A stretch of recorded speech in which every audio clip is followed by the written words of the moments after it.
Yes, good morning. Are you ready? Oh, yes. I'm just fidgeting. I'm more than ready.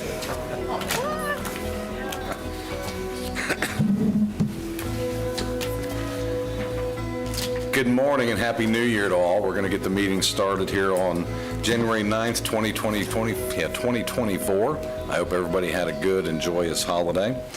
We're going to start with invocation by one of our employees. Kurt is going to come up and give us the invocation. Then I'm going to ask Jeremiah Robinson, one of our employees in IT, who is also a veteran, war veteran, to say the pledge. Please stand. In the name of the Father, and the Son, and the Holy Spirit, amen. Heavenly Father, we give you thanks and praise, Lord, for this glorious day. We thank you, Lord, for this new year that is upon us. I thank you, Lord, for the blessings that Seminole County has received over the years. And, Lord, we pray for continuous blessings for our county. I just ask, Lord, for wisdom and guidance for each and every one of our commissioners that are here today as we start off this new year, for our county manager, our county attorney, and all of our staff and leaders. We thank you, Lord, for the beautiful county of Seminole that is a natural choice for so many of us, and that we enjoy this county, and we continue, Lord, to pray for that it to thrive and to be a great place to work, live, work, and play. And so, Lord, as today we know that there is some severe weather. We ask, Lord, that we would be safe. Please keep us safe, Lord, from any storms and that may be coming into this area, and for those that may be in the path of the storm. We pray for their safety. We pray for those, Lord, that are there protecting our country, those in military, those in public service, our firefighters, our police department, and all of us here in Seminole County as us public servants. Please keep us safe, Lord. So we ask your blessing through Christ our Lord. Amen. Amen. In the name of the Father, Son, and of the Holy Spirit. Amen. Please join us in the Pledge of Allegiance. I pledge allegiance to the flag of the United States of America and to the republic for which it stands, one nation, under God, indivisible, with liberty and justice for all. Thank you, Kurt, and thank you, Jeremiah. See, we got a pretty deep roster here on our staff, so that works out pretty good. It's wonderful. Next, we're going to move to awards and presentations and proclamations. Presentation on coyotes and bobcats will be put on by Janie Johnson Sr., Wildlife Assistance Biologist, Florida Fish and Wildlife Conservation Commission. Please come up and get ready to give us your presentation. Also, just a quick reminder, please silence your electronic devices, cell phones, and so forth, so make sure that we're not interrupting our presenters. Thank you. Good morning. Thanks so much for having me. Coyotes up high. Good morning. Good morning.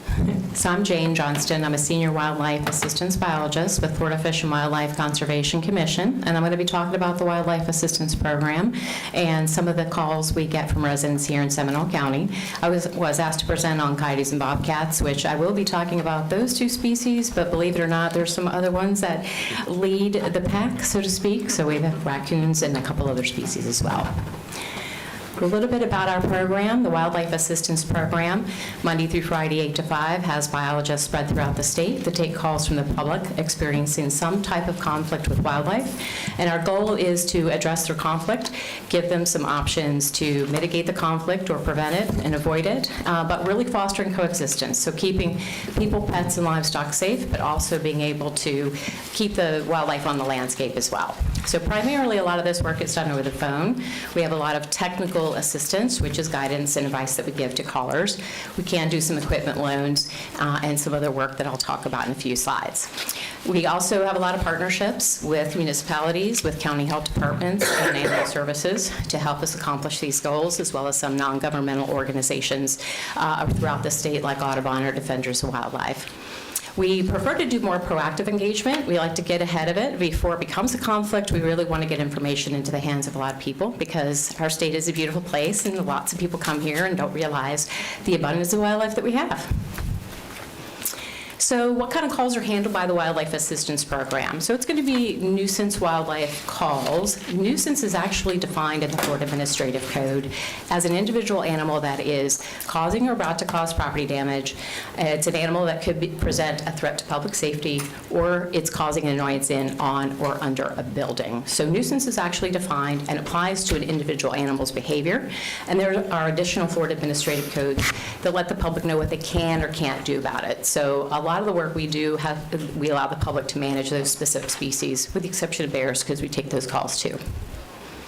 So calls by species by year, our fiscal year is July 1 to June 30. So for last year, we took over 14,000 calls. Bears will always lead, as you guys very well know in this county. Number 2 to that statewide are coyotes. And then we start to go to raccoons, sometimes some other unidentified species where people send us a picture, we can't quite figure out what's going on, and then it goes down from there. There is some seasonality to the calls. You can see in October there's a peak. We can pretty much assume that's bears. And then in spring we get another peak because bears start dispersing, but also there's a lot of dispersal and movement of other wildlife like coyotes and raccoons. There's nesting birds that don't particularly like people close to their nests. I'll talk about that as well. Your top 5 species after bears in Seminole County over the last 3 fiscal years are coyotes, are at the top of that list behind bears, and then bats. So what we're finding with bats is they are finding roost sites inside of structures. This could be people's homes, businesses, schools, could be a variety of places. So we do take a lot of bat calls from this county as well.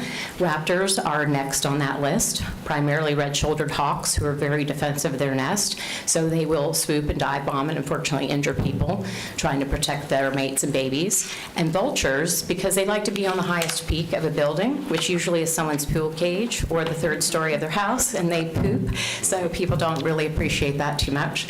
Not a lot of prevention with these species because you really just have to look at your house, your structure, to make sure a bat can't fit in there, and maybe put up some bird spikes that will deter the roosting of the vultures as well. Then you've got raccoons, and then bobcats, so not too many bobcat calls here in Seminole County. A little bit about these species, and I'll probably try to do a brief overview to keep the time, keep within some time here, but the appearance of bobcats are going to be 12 to 28 pounds, typically twice the size of a domestic cat. They're spotted. They have a short tail, which is how they got their name, but that tail isn't like a 2-inch tail that we see on domestic animals. It can be 5 to 7 inches long, so these are often mistaken for panthers, but you definitely have more bobcats here in Seminole County than those.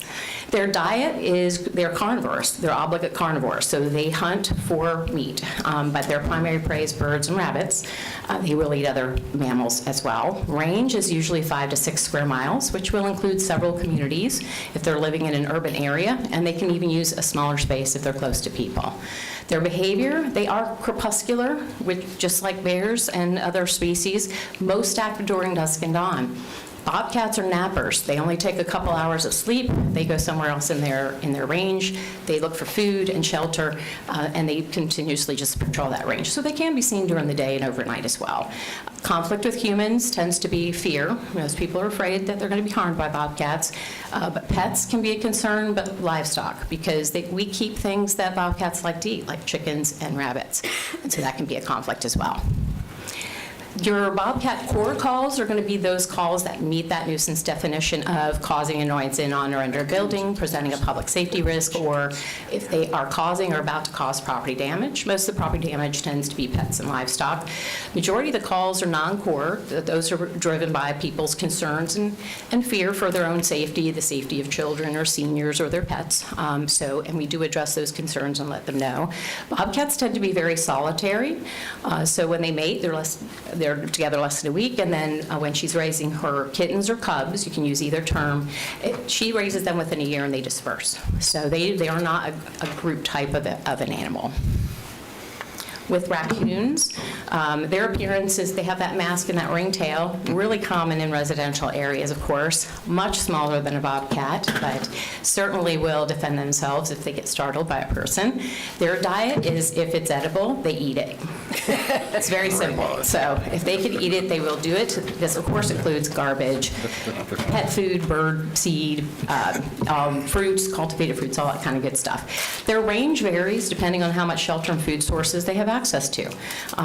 So we'll tend to see more raccoons in residential areas than you do see in the wild because they're able to utilize more resources and find more shelter within a smaller area when they're near us. The conflicts with humans. Well, part of their behavior is that they're roaming around all the time in their territory, especially if they're feeding young or if they're pregnant. They got to eat more often and more frequently, so they might be seen during the day. So we get a lot of calls that, I saw a raccoon during the day, it must be sick. But no, it's not the case. So the conflicts involve them walking through cat and dog doors. They like to use pools. Part of their scientific name is the hand washer, so they like to get in pools and wash their food. But then they also poop in the pool as well. And so they can shed roundworm eggs into the pool, which could be detrimental to people as well as pets. So. Core calls, we definitely get very few of these. These are going to involve approaching pets, eating cat food, getting into pools, mostly non-core calls because they saw a raccoon during the day. Coyotes, so their appearance, adults can be 25 to 40 pounds. A lot of times we get reports that they're as big as a German Shepherd. They're not quite that large, but they do have very long guard hairs, and when they're startled or sick or defensive, or not sick, sorry, when they're startled or defensive or scared, they raise those guard hairs and they may appear bigger, which is the same thing we tell people to do when you encounter wildlife. You should appear larger also. Their diet, they also, if it's edible, they eat it, just like raccoons, so that could include a lot of things related to people. Their range in a natural space is about 15 square miles, so it's a pretty big area, but when they start moving into communities, which they do, they only need about 3 square miles of space. That means they can find all the food and shelter they need to support their mate, because they mate for life, and the offspring. They'll have a litter of pups every year. So. Their behavior, they're also crepuscular, so preferences dusk and dawn, can be seen during the day and overnight as well. Conflicts with humans, cats. So people have missing cats. These are free-roaming cats that are uncontained and unattended.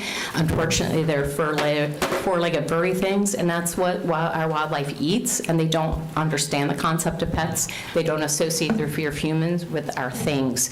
So unfortunately, cats tend to be, besides fear, the largest conflict we have with coyotes. So core calls, many more calls about coyotes that are non-core than core. Those core calls are going to be missing cats. Very rarely do we actually confirm that a cat has been depredated on by a coyote, but a lot of fear, because coyotes live in a family group. At male and female mate for life, they establish that territory within your residential area and the other developments nearby. They're very vocal and visible, and so we do get a lot of calls because it can be intimidating. If you're running into a coyote family group and now you're seeing 6 coyotes at once, that could be intimidating to folks. Because coyotes are second to bears, and alligators I'm not going to touch on today, they definitely get a lot of conflict calls too. That's the one thing we don't manage in the Wildlife Assistance Program. But because coyotes are such a serious concern around the state, we've developed some different tools and resources and methods of trying to approach that. Local engagement, like I'm talking a little bit about here, we'll go to HOAs, we'll work with cities, counties, do workshops where we teach people about coyote biology and behavior, give them legal options, and how to scare them off, how to protect their pets and livestock. We have a plethora of printed materials that we can distribute, mail, hand out, and we also have disposable signs. So coyotes are seasonal, so we do get spikes in coyote calls, and people can ask for us to ship signs to an HOA or a park, and they can put those signs out when the coyote activity is high, just to alert everybody visiting the area, and then they can keep those signs and take them down when they're not needed. We do residential training to teach them on how to haze coyotes. I think because TV and movies, of course, show us a lot of people being harmed by these animals, because that's what unfortunately makes for interesting content. There are hundreds of thousands of interactions between us and wildlife every day that no one ever knows about. So, because it's not nearly as exciting or interesting. So that's what we want to teach people. You can haze these animals or scare them off, and they're not going to attack you. They cannot afford to be injured. We will help people with attractant identification, and also they can do self-yard audits to figure out why is this animal wanting to be in my yard.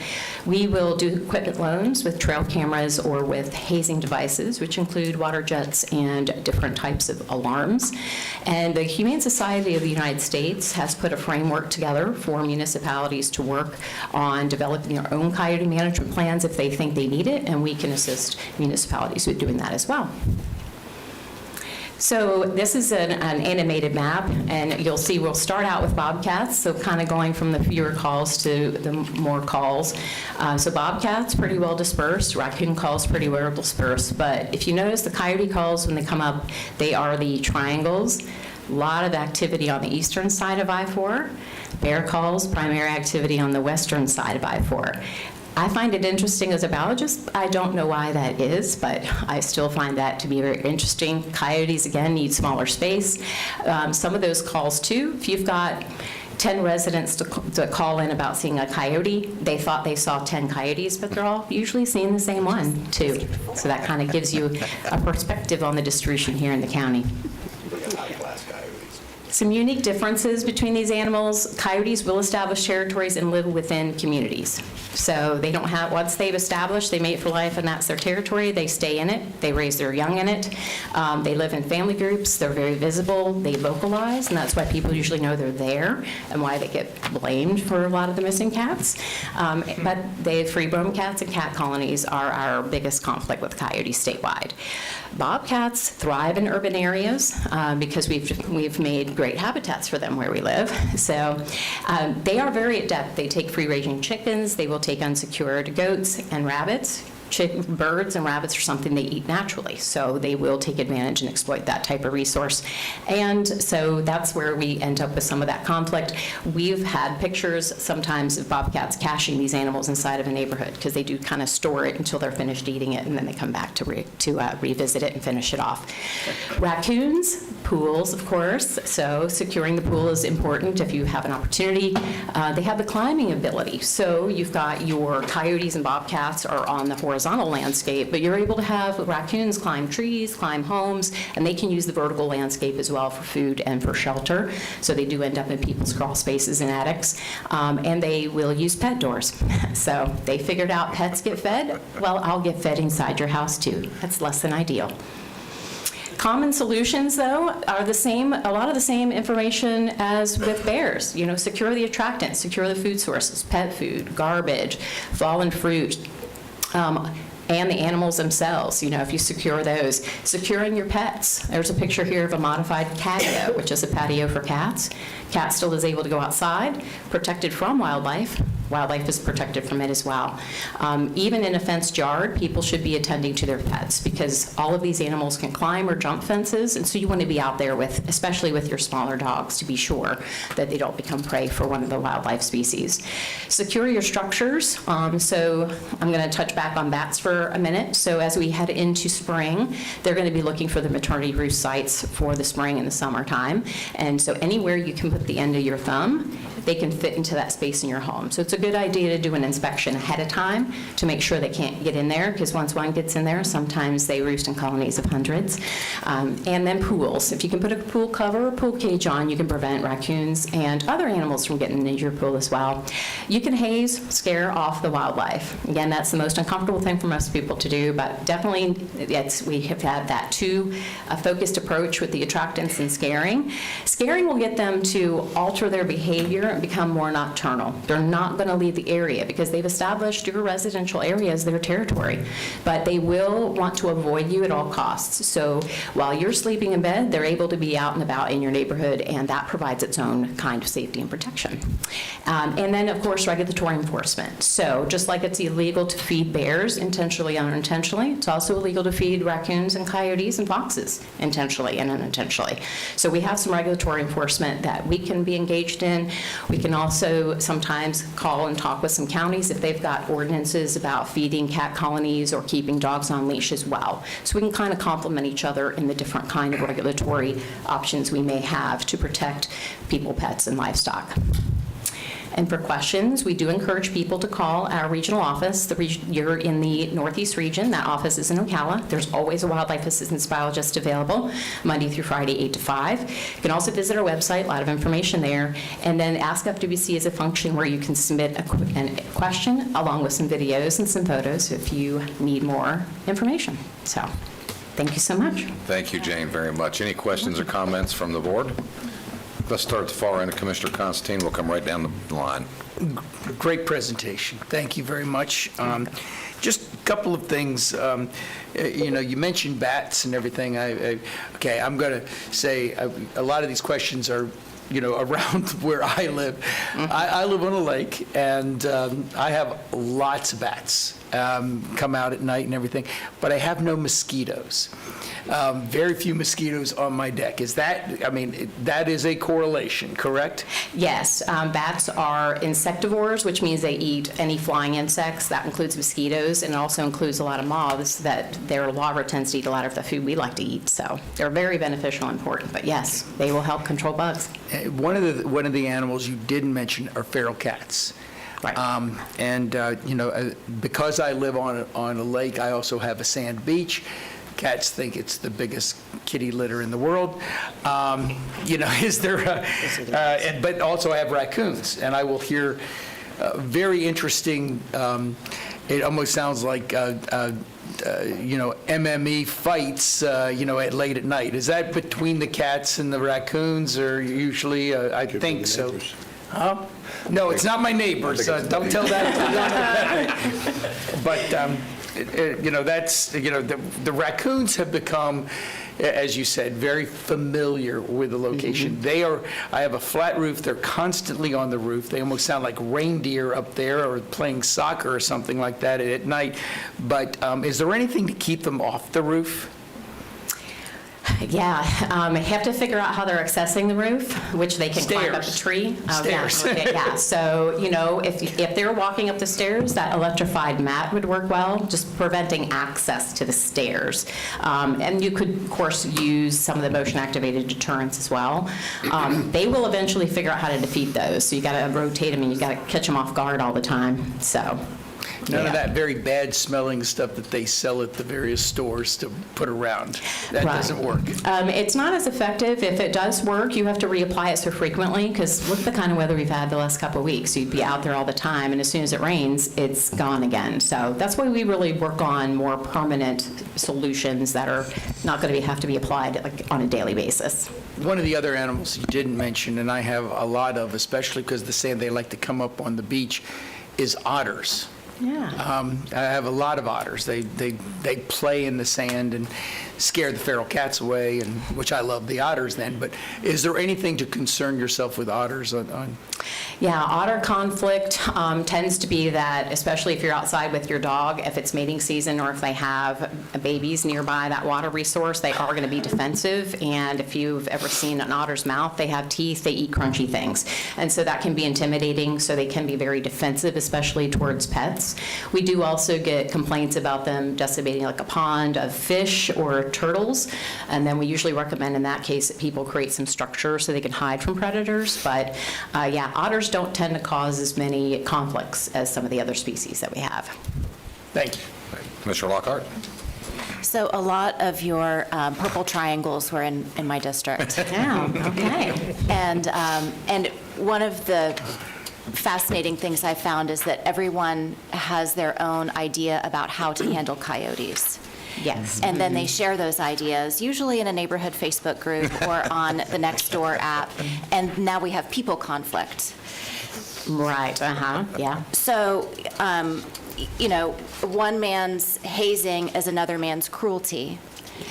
And I love the resources that you have available. If there is a way that we could link to those quickly through our social media or through our website so that we can point our residents. I did have the opportunity to post your PowerPoint in one of the groups so that they could see that this presentation was going to be made and have some resources.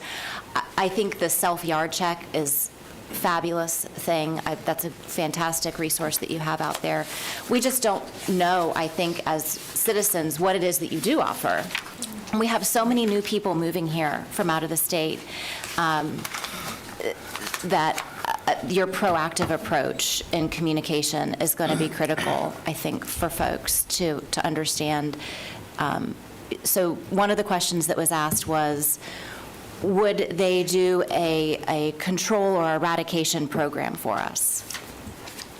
That's a great question. So, what we've learned about coyotes has been primarily from like the Urban Coyote Project in downtown Chicago, because there are coyotes that live there. They live in New York City. They live in downtown Denver, and so there's a lot of research that's been done. They're territorial and they have a very high replacement ability, and so we've found that eradicating coyotes is not an effective method for dealing with the conflict. Usually, when we have worked with communities and we've given that information, they've chosen to do an eradication, they're usually calling us back 6 months to a year later with the same issues that they had before, because they didn't address the attractant and the hazing issues. So they are able to replace themselves very quickly, because if she loses her young sometime during that year, she can produce more young the following year to replace them. And so that's why those eradication efforts are unsuccessful. And coyotes were relegated mostly to the Midwest and the West Coast, but the more that we've put pressure on them and we've created suitable habitats for them, which is a lot of the places we live, they've expanded in range and number over the last 100 years. So that was one of the questions we actually were talking about earlier.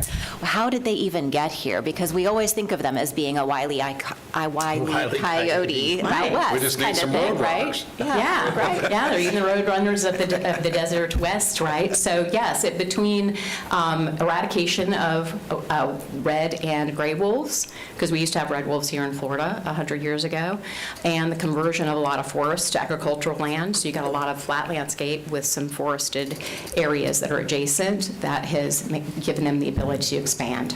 You mentioned into Florida. Okay, you mentioned in your presentation that fences don't necessarily keep them out. Mm-hmm. So if someone has a very typical chain link fence or a 6-foot privacy fence around their yard, can they be assured that a coyote won't come in their yard? Not necessarily. Coyotes can jump over the fences. They can't clear the fence. So often what we see them doing is they're able to jump high enough to hook their front paws over, and they pedal the rest of the way over with their back feet. So applying a hot wire to the top of the fence, or what's called a coyote roller, so they go and hook their paws up and they roll back off the same side that they were trying to jump from, is more effective. Or just being out there with your pets and not letting them be free roaming out there. Unfortunately, that's one of those conflicts that we've seen. Fencing is a sense of false security, essentially. Okay. So in my house, we had a conversation about that last night, and whether or not a 60-pound golden doodle would be able to manage a coyote, because someone didn't want to go out with the dogs last night.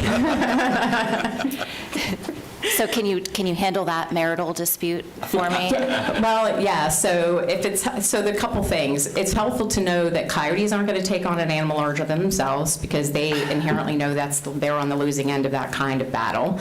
So that's one. The second is that if the coyote's already in the yard, that's when that conflict is most likely to happen. So even going out ahead of letting your dogs out is even another more effective tool. But it could be your dogs could run into coyotes, opossums, raccoons. Like, there's so many things in the backyard. Yes, yeah, absolutely. And then one last question.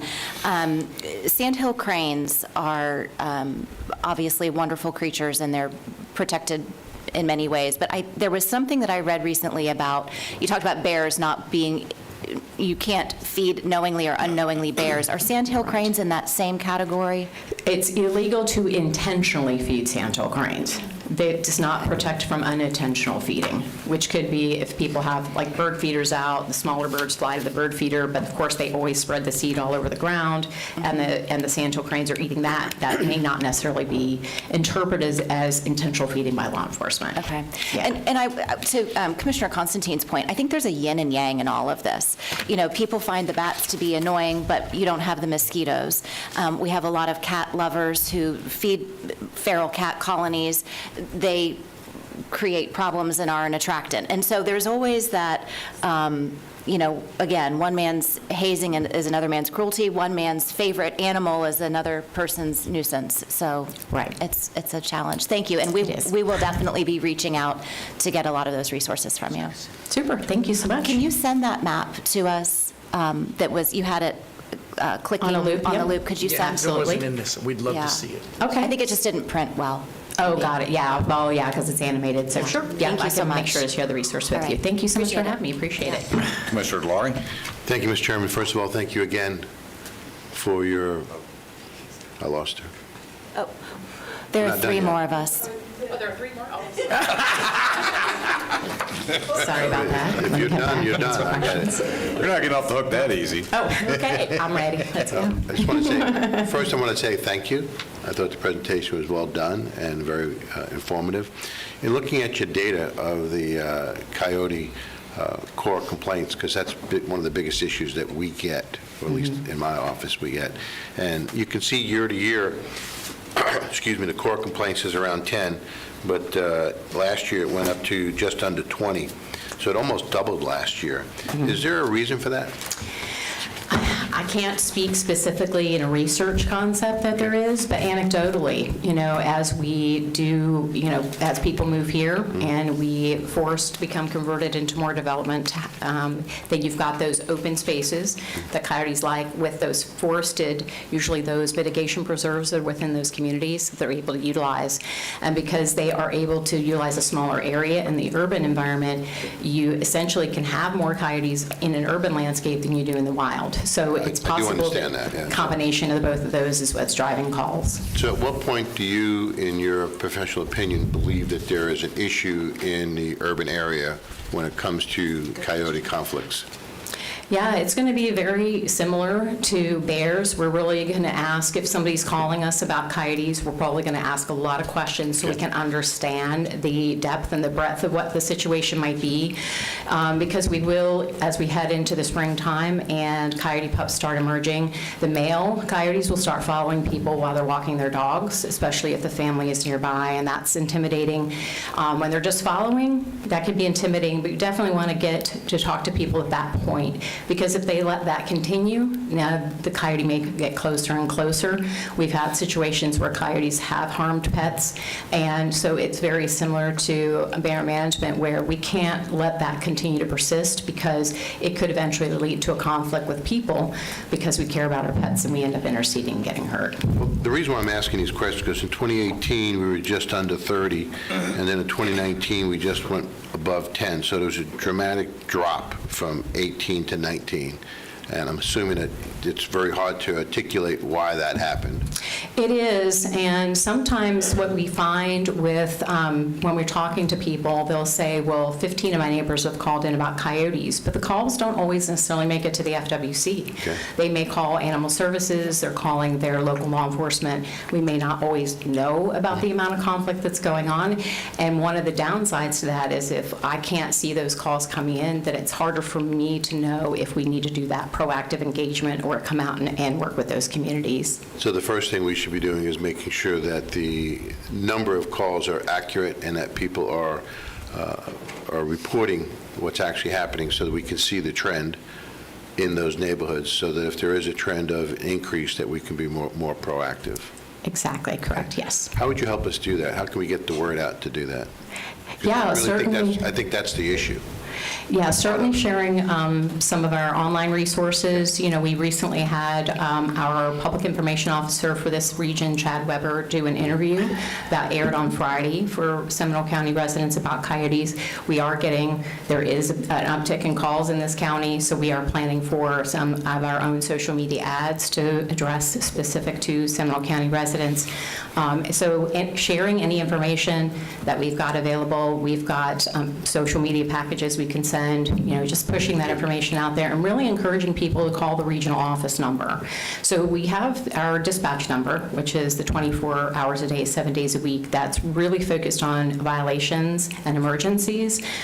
So if they call the regional office, if they're not experiencing an emergency and violation, we'll be able to capture those calls better because we do log them all in a database. So. Okay. Mr. Chairman, I know that our staff works very well with all the different state agencies. I just think that there needs to be just continuing coordination between them, so that if there is an uptick, that not just the county but the state can be more proactive. Thank you, Mr. Chairman. Thank you for your Thank input. you. Commissioner Herr. I won't talk about anything that's already been talked about, other than to say excellent presentation. Do you do long-range planning? And the background for that question is that if you just simply do the math on the coyote population, they breed every year. When there's a replacement need, they naturally breed again. They're having 6 pups. I mean, if you let dogs and cats proliferate like that, we would have them everywhere. And so I look at this and say, if there's really no natural deterrent, which was the reason why the population is expanding, then where does this end? No, that's a common question, because when you think about a pair that has 3 to 4 pups is usually what we see. They cannot have on average of 6. Then you think now you're going to have, over the years, 12, 24, 50 coyotes. The resources and shelter that's available can only support so many. And these are, I'm referring to natural resources. That's why it's important to secure attractants, because the more anthropogenic or human-related resources are available, it will give them the false sense that they can support more offspring, which is not where you're going to want in an urban area. We are not necessarily seeing the coyote population grow, but we are not monitoring that. So that's something that we don't keep track of. But we look at the calls, and that's kind of how we choose how to do our work. So probably not the best, most specific answer for that, but I do understand what you're asking. So I would tell you, I can only speak to District 5, but the population is absolutely growing. In the 20-some years that I've lived out there, we went from 0 sightings to it's a regular occurrence. And they are, I won't say aggressive, but more familiar and more comfortable with approaching people, et cetera. They walk down the middle of the street in the middle of the day. They do follow people. And I live so District 5 butts up against the preserve. And in the beginning, the issue was deer, and then the occasional turkey, and now it's literally everything. And the scariest, I think, position for folks that do have fences is now they're in the yard. You accidentally let the dog out because you can't see it, and it can't get out of the yard fast enough because of the way it came over the fence. So it is. I think it's a danger to humans as well as pets, as well as kids, with a population thriving the way it is. I don't need 1,000 phone calls to my office. I'm not advocating that anybody do anything radical here.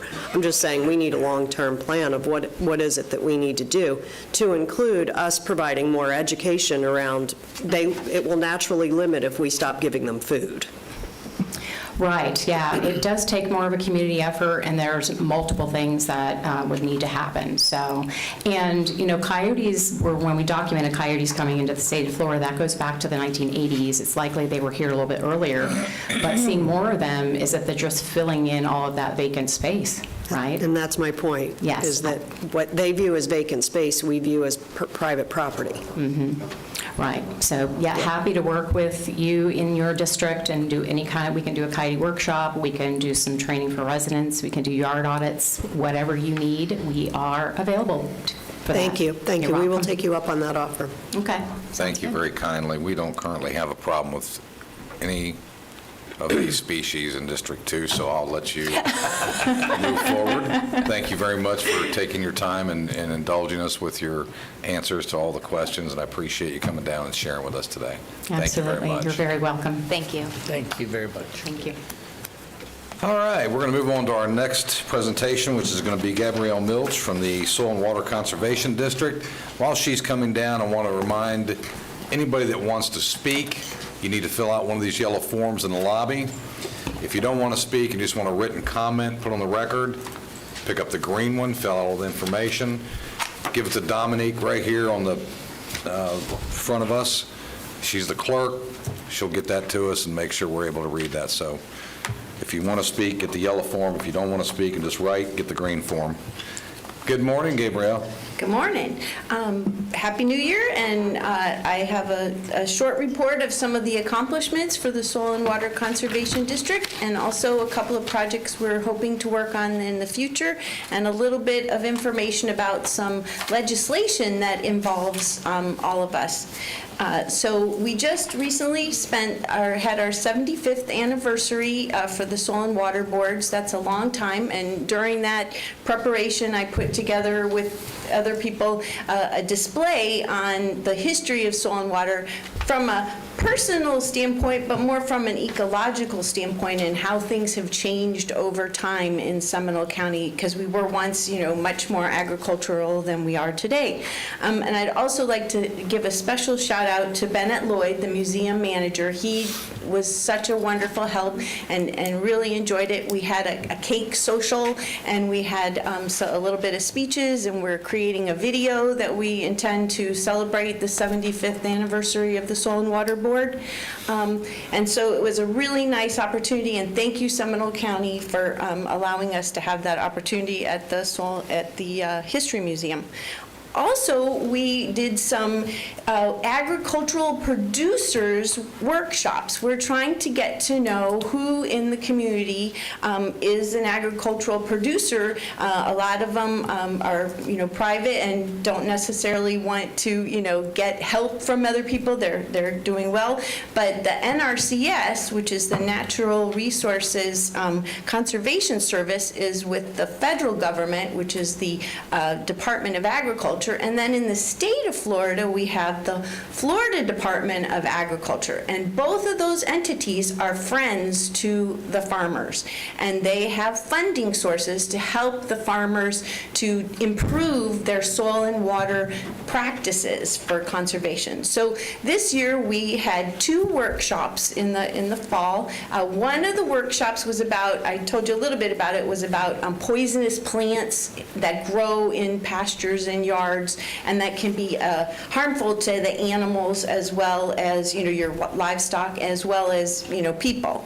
And then the other workshop we had was on pasture management and how to improve your pastures. And we talked a little bit about fertilization, and we partnered with the IFAS Extension Service, and we had the agricultural agents out to talk to the community, and we had around 22, 24 different people come in. We served lunch, and it was a very nice day. And out of that, the NRCS agent got several contracts, which was much more contracts than we've had in Seminole County before, to give money out to help improve water conservation, to help livestock watering, because a lot of the livestock, roam and they drink out of the rivers, lakes, and streams. And so this is where it's a more well-oriented, coming up to the cows, getting drinks out of that.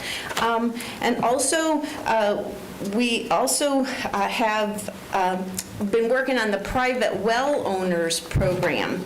So private well owners don't afford the same protections as the people who have utilities. And so private well owners have to, monitor and test their own wells. And that's something that may not be known by a lot of the private well owners. They may think they have a water softener or something on it, and that will help them filter out different harmful things in their water.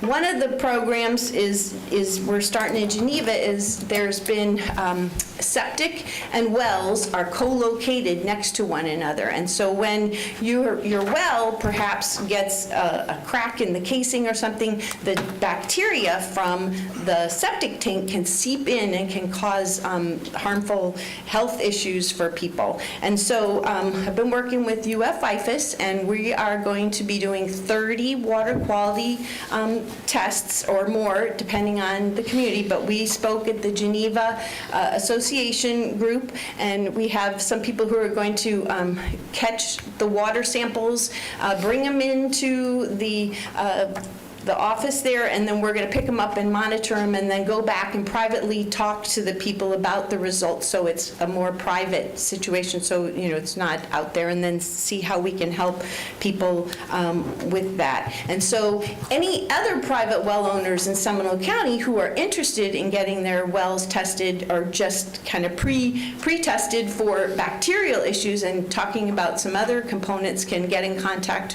with me or other Soil and Water Board members. Also, we are working on a soil and water symposia.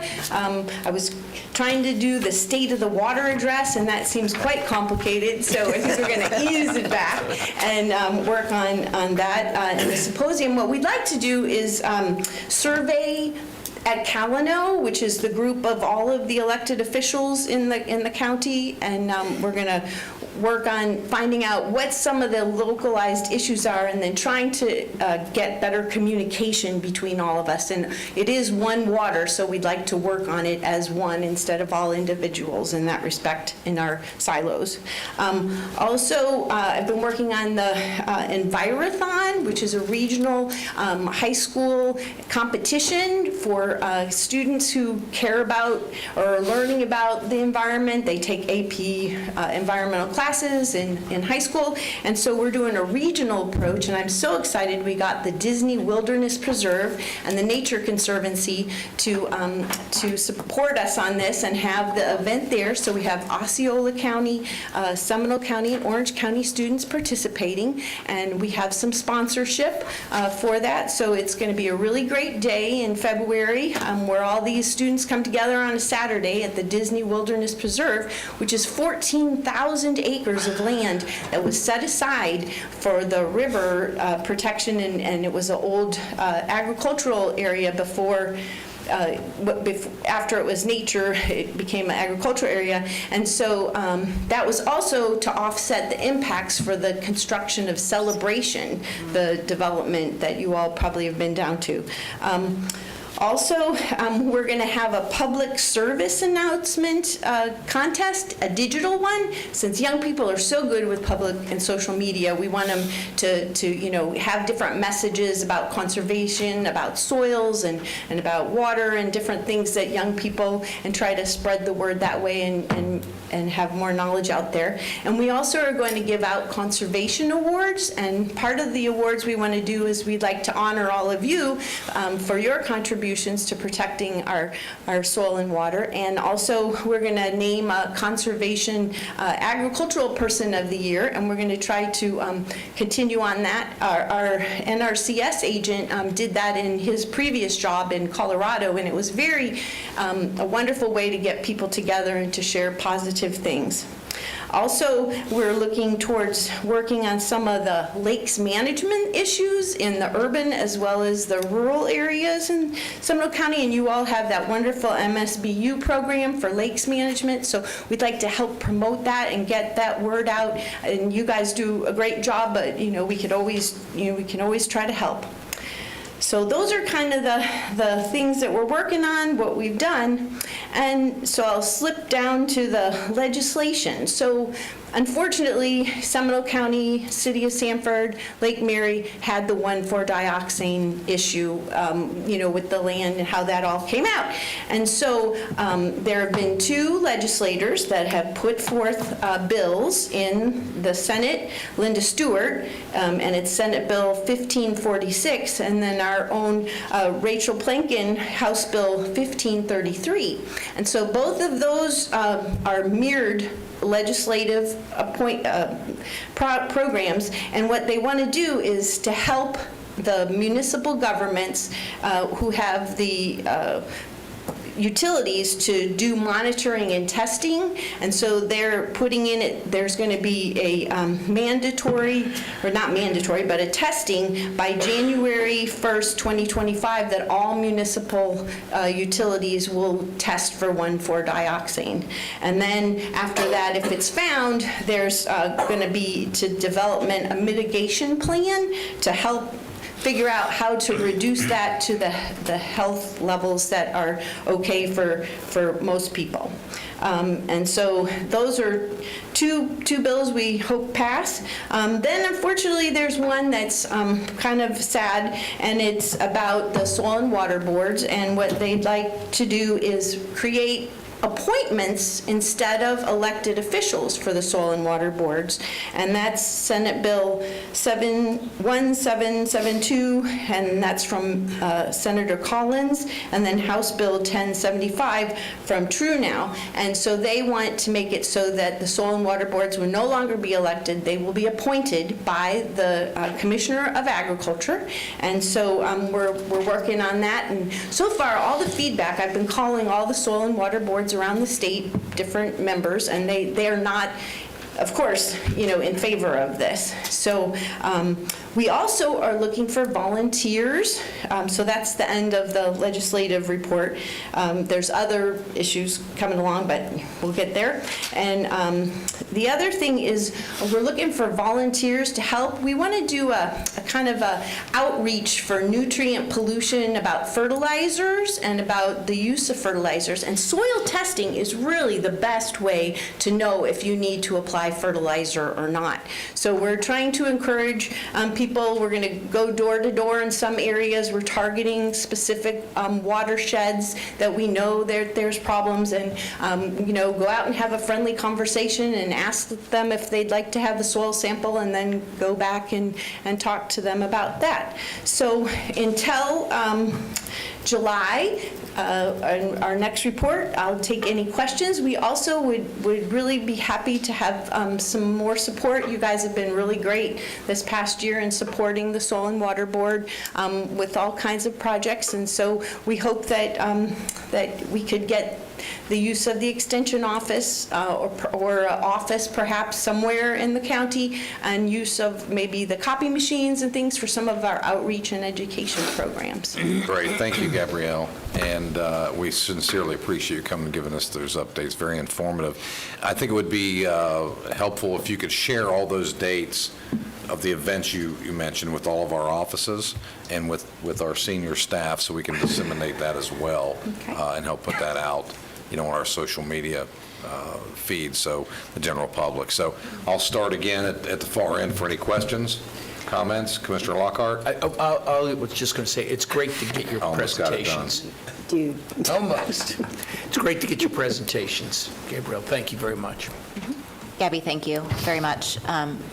I was under the impression that we had a space already worked out. We have a space in our environmental services office for them. So we can connect with you to make sure you know where that is. Great. Yes. I'll have Ms. Ornberg. She's back there. Yes. It's her birthday today. Happy birthday. Happy birthday. I'll have her get with you. I'll have her get with you. Good job. Aren't you? All kinds of fantastic opportunities to collaborate, and just continue to keep us posted on the specific things that you need from us or our organization. And certainly Darren is a great resource in helping to plug you in directly to staff. So thank you. Commissioner Glary? Mr. Chairman, just iterate, well done on the presentation, a lot of great information. I'm glad that we have a space worked out, so that's not very difficult. Just need to coordinate better. Just keep us more informed. It's great. I think you guys are doing a great job. Thank you. Commissioner Herr? A couple of things. We are so glad you're here.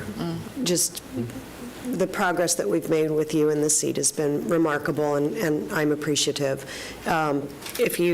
If you need help in this building, you can sit in my office anytime you want to sit in my office. We don't have copiers, but we have a printer. And then I would also say that if we can help in the District 5 area, because it is a great land of opportunity with regard to what you do, not only in terms of the volume of water, but the fertilizer, let's connect to the homeowners associations. I would be happy to do that. I just teed up the wildlife piece, so we could tee that up next through the homeowners association. So very, very happy to do that. But we appreciate you. Thank you. Again, thank you very much. I would like, once you all work through whatever testing is being done in my district on the well and septic concerns that are there, because I'm not aware of any, if you would share those with my office, I'd be very grateful. So we can do whatever we need to do to try to help. Human health is very important. Well, in my district, a lot of homes are older homesteads that were agricultural in nature. When rules today which dictate how many feet a septic tank has to be from a well. It's not always what happened 40, 50, 60 years ago. Sometimes they're a lot closer than they should be. So if you would share that with my office, I sincerely would appreciate it. And again, thank you very much for being here. And thank you for the opportunity. Have a great day. All right, next is our consent agenda. I will ask the county attorney to read the rules for public participation. Thank you, Mr. Chairman, and good morning. Florida law provides that members of the public shall be given a reasonable opportunity to be heard on propositions before the Board of County Commissioners, except when the board is acting on emergency or ministerial matters or conducting a meeting exempt from the requirements of the Sunshine Law. Individuals shall be permitted 3 minutes each for public participation, or 6 minutes when the individual is an official representative of a formal association or group. The chairman may modify the maximum time for public participation at his sole discretion when appropriate. Public participation on quasi-judicial or other public hearing items will occur during the board's consideration of those items this afternoon. Public participation on pending procurement matters or on non-agenda items shall not be permitted at this time.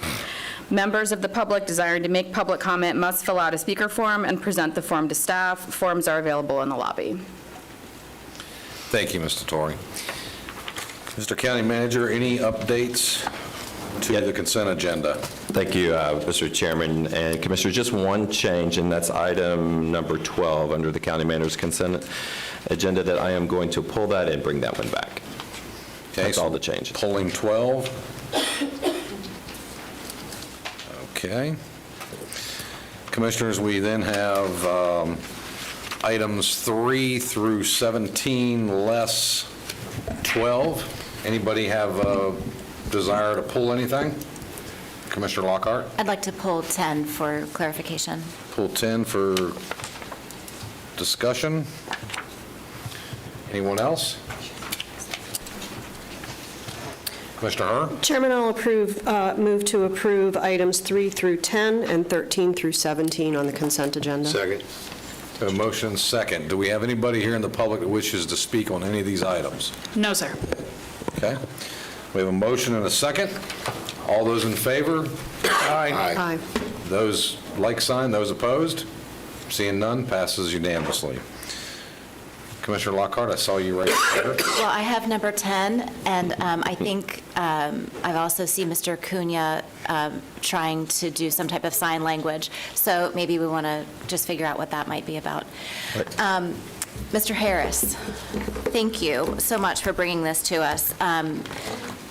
I remember many years ago when Ms. Ayub and Ms. Ager and some other individuals in our community came together to make this first pitch to the county commission, maybe almost 20 years ago? Yeah.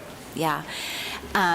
Could you talk a little bit about the progression of the Trap, Neuter, Vaccinate, Release program in our county? And I see that in Exhibit A, this proposal is from Spay and Save for this dollar amount, and that it includes the ivermectin injection and the ear tipping.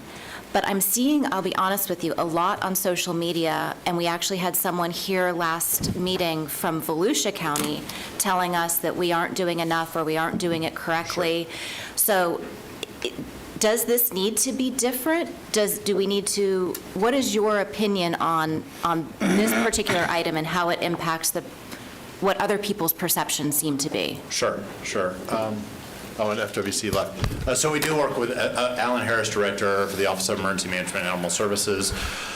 We have made progress in we call them community cats now, not feral cats, all right? So that's okay. But I learned the hard way too.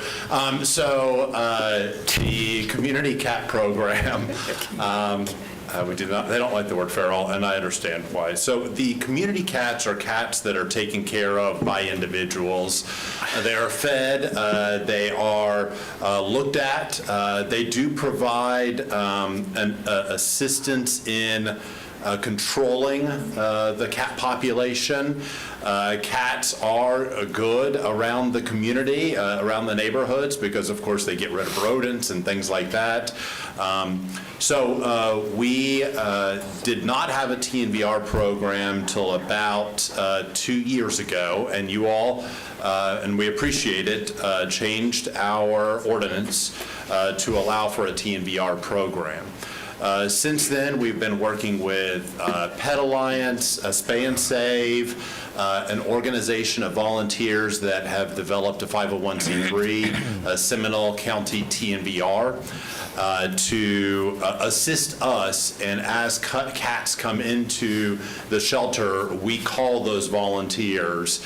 And we will take the cats often to Spay and Save. Spay and Save does the spay, neuter, and the tip ear for us. And then the volunteers place them back where, and it's really important that we place them back where the community cat givers are, the caretakers are. We don't just throw a cat back in a neighborhood and I say we, the volunteers don't throw a cat back in a neighborhood because that cat may not be cared for. We want to make sure that if we place a cat back into a community or into a colony, that it's cared for, it's monitored, it's watched, things like that. So we rely 100% on volunteers to do that.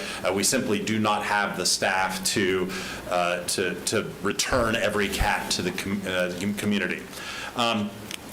Do we do enough? I think we've made incredible steps. Are there future steps? There probably are future steps. This was always going to be a phased approach when we brought it to the Animal Control Board. When we had our initial meetings 2.5 years ago, we were talking about this being a process. And this is a step in the process. This provides assistance. Now, they get grants as well. TNVR organizations and things like that get grants. But this provides some assistance to those individuals. We pay for a portion of the spay and neuter. We haven't gone to the full level, and the full level is, Orange County built a $7 million spay and neuter clinic now, and we simply just don't, we can't do that. We can't. There are other critical needs at the shelter that is also being phased in. This year we're putting in ductwork. I don't want to go into all the things that we're doing, the grates and the new kennel cages, and we just built a catio, and so we're doing a lot of things at the shelter. So everything has to be phased in. If the federal government wants to give us $100 million, we can do some incredible things, but yeah, but it's phased in, and I think we're working in the right direction. Okay, so since this this proposal is from Spay and Save for this dollar amount, is this something that is negotiated? Did she ask for something more, and this is what we negotiated down to? No, So we're giving them what they asked for. Well, they asked for the entire Spay and Save, spay and neuter. Okay. So we negotiated with that. Okay. This is a partnership, so our volunteers, because they get grants, need to come with a portion, and we came with the other portion. So do you recall what the total original amount requested was? It's about 55 to 60 per animal. Okay, all right. Because when we have people come and say, you're not doing enough, I don't know what the balance of enough is, but now we do. So that's super helpful. And how many other organizations do we have this agreement with? Or is Spay and Save the only one? Spay and Save is the one that does the spay and neuters for the TNVR program, so that's the only one that we work with. Are there other organizations who have attempted to work with us and we have declined? No. Every organization that has approached us, we're incredibly good, even though there is that out there. We are incredibly good about developing partnerships. We work with Cats Can, we work with Spay and Neuter Nation. They come and get animals all the time from us, just came and got a whole bunch of dogs and a cat from us. Pet Alliance, an amazing partner with us, just did a nice media event with us, partnering with us. So lots of partnerships. Seminole Okay. State College just developed our catio, in the process of developing Right. our new indoor catio. So yeah, just. But for TNVR, Yes. no And all one, those organizations do TNVR, Spay and Save, Spay and Neuter Nation, Cats Can, Pet Alliance. okay, but have they asked to partner with us on their TNVR programs? They do partner with us for different things.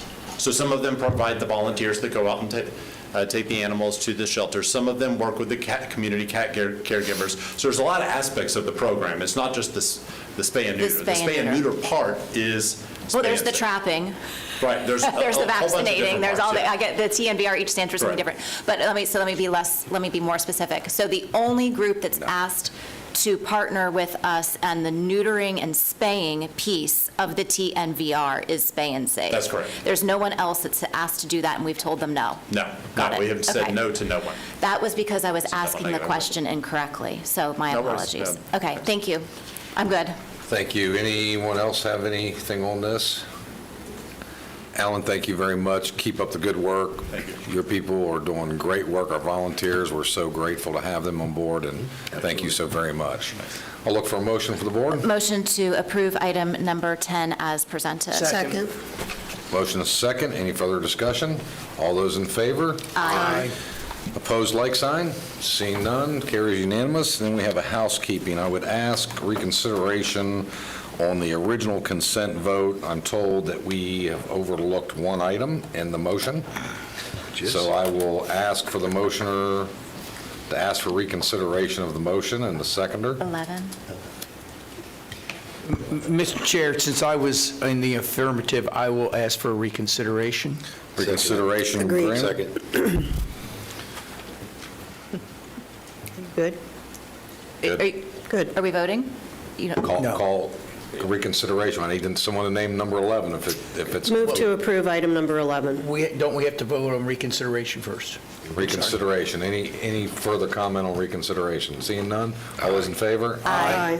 Opposed, like sign. Seeing none, unanimous. Now I'll look for the motion. Move to approve item number 11 as presented. Second. All those in favor? Aye. Aye. Opposed, like sign. Seeing none, item 11 is approved unanimously, and I think that's why Guy was back there. He was. Giving- It was some Doing fabulous sign this. language, but I did, yeah. That's what that meant? Giving landing signs. as We if thought it was a air traffic touchdown. controller. I thought he was trying to tell us, hey, y'all doing a great job up there. Good. Keep up the good work. Chairman, just so it's noted on the record, 10 was included in the original consent motion as well. It was. Apparently, I should not make these motions anymore. Let me just call that elephant in the room out. Jay, we miss you. So, yeah. So That's all right. I would say the cleanest way to do this. It was already voted on. It's good. Okay, We're good. You're good? Yeah. It's all Yeah. good. Well, 12's been deleted, so we're good. All good, Madam Clerk? Thank you very much for your heightened awareness. All right, next we'll move to our regular agenda. This is consideration of a request to reduce a code enforcement special magistrate lien. Liz Parkhurst will be presenting from Planning and Development. Ms. Parkhurst? Good morning. Liz Parkhurst, Planning Division. Item 18 is a request from Ahmad Mohammed, current property owner, for a reduction of the code enforcement lien for the property located at 3451 Don Court, Lake Mary. Case number 18-23-CESM. On November 8, 2018, the property owner was found to be in violation of Seminole County Code, Chapter 40, Appendix A, Section 105.1, construction without the required permits for the interior alteration of the garage into a living space. The Code Enforcement Special Magistrate issued an order listing a compliance date of January 10, 2019, with a fine of $50 per day if the violations were not corrected. On March 14, 2019, after an affidavit of noncompliance was filed by the building inspector, the special magistrate issued an order imposing a lien in the amount of $3,150 for 63 days of noncompliance, with the fine continuing to accrue. On July 8, 2022, the property was sold to Tut Investment Homes LLC. Later, a quitclaim deed was recorded transferring ownership of the property to Ahmad Mohammed, the current property owner. The inspector filed an affidavit of compliance on June 23, 2023, after the applicant obtained the permits to cover the cited violations. The lien total amounts was $84,300 for 1,686 days of noncompliance. Due to the cost incurred to renew and revise the issued permits and to complete the unpermitted work, the applicant is requesting the reduction of the lien. The permit is still current, and as the work has not been completed and approved. Staff recommends that the Board of County Commissioners deny the request to reduce the lien in the amount of $84,300 to $4,000 for the Code Enforcement Special Magistrate lien for case number 18-23-CESM on the property located at 3451 Don Court, Lake Mary, owned by Ahmed Mohammed, and authorize the chairman to execute the release of lien once all fees are paid. However, it is within the board's discretion to consider Mr. Mohammed's settlement offer since he brought the property into compliance. That concludes my presentation. Thank you, Ms. Parkhurst. Any questions for staff at this point? Commissioner Lockhart? Just to clarify, Liz, you said that there are open permits? Yes, he's still working on completing the work. He had to open up some areas for the inspection to be done. So the work is still ongoing? Correct. Okay. Any other questions? Is there anyone here to speak on behalf of this? Is the applicant present and wish to speak? Sir, please come forward. Thank you, Ms. Parkhurst. Please state your name and address for the record. You'll have 3 minutes. Good morning. Thank you guys for hearing me out. My name is Ahmad Mohammed. Sorry, I'm getting over a sickness. So I bought this property in 2022, and before purchasing the property, I talked to Pat Hughes, and we've done this multiple times where we buy a property with code enforcement liens, and I'll talk to the city first before making that purchase to make sure we can reduce those fees. So I spoke to Pat. She said that we will be able to reduce those fees, and then back in November we had set a date for October, the hearing. And something happened where she ended up quitting, and my paperwork kind of got thrown in the loop of everything. So then we set a new hearing date for December, and I got sent the wrong date, so I couldn't make it to that hearing, unfortunately, because of the wrong date that was sent to me. And I've been basically fighting with the city for over a year and a half now. I've received a lot of false information from permits. We've closed inspections and then they've reopened the inspections, and I've just been going back and forth for a long time now trying to get everything worked out for you guys. And I would just like to note that this property has been vacant for a long time. No taxes have been going to the county for a very long time, and I'm looking to pay about $9,000 or $10,000 in taxes just this year to you guys. Also, I had a 12-month fix and flip loan, so that ended up maturing, and I had to extend it twice because of the whole confusion. So that cost me another $12,000 to extend it, and quite frankly, I'm running out of money. I have no more money to finish the project. So that's kind of like what I'm dealing with right now. I'd say I'm about 95% complete with the project at this moment. I'm looking to get the final permits closed out within the next couple weeks. Been working with Randy very diligently to get all the permits closed out as well. So, I'm not asking to completely waive the fees, but I am asking for a little bit of help here, as I'm a young guy, and I quite frankly just don't have enough money to pay these liens off, the $84,000, considering I'm not the one who acquired them, and I'm trying my best to get the property in compliance with you guys so I can continue paying taxes and, get the property up to code, essentially. Thank you, sir. We appreciate it very much. Of course. Anybody have any questions for this individual at this juncture? Because I do have one. You say you bought this property, obviously. Correct. You weren't aware that there were liens on this property? So I was aware, and then before we made the purchase, I came and spoke to Pat Hughes, and she assured me that we will be able to reduce the liens once I brought the property up to compliance. So did she assure you we'd be able to reduce it, or you could apply to request to have them reduced. Well, she assured me that I would be able to reduce it, and That checks out. And did she have that in writing to you? no. Okay. But, I've done this before with the city of Sanford, city of Castleberry. Understood. So I didn't think anything of it when she told me that. I just assumed it's the same concept as those Okay. cities. All right, I just wanted to understand that. Commissioner Herr? Are we trying to collect the money from you now? I'm not too sure, but I can't refinance the property unless I satisfy the liens. So I basically had to do another 12-month bridge loan, which I'm about to close on this week just to save myself from getting foreclosed on. So I had to pay, a bunch of fees doing that as well, a bunch of points and stuff like that. So I'm just losing a lot of money essentially. So you've qualified for the bridge loan, and it's in place, so you have 12 months to bring it to 100% completion from 95% completion. Correct. So now I have another 12 months. And how long do you anticipate it to take you to bring it to completion? So I'm thinking by the end of January, I should be done and all permits should be closed. At which point it will hit the market? Not necessarily, because I just took out this bridge loan. So my plans are to refinance it in 12 months. Hopefully the rates will drop. I know we're supposed to have 3 rate drops this year. So I'm looking to refinance it and then hold it long-term. Okay. So that's, I will tell you that I am a bit confused. When you went to Sanford and they waived fees, did they just do it categorically by one staff member in the organization? Yeah, so it wasn't completely waived. So for example, the city of Sanford had one property that I purchased. It was condemned by the city. I brought it up to code for them. And then I think the liens were like $120,000 and they brought it down to $5,000.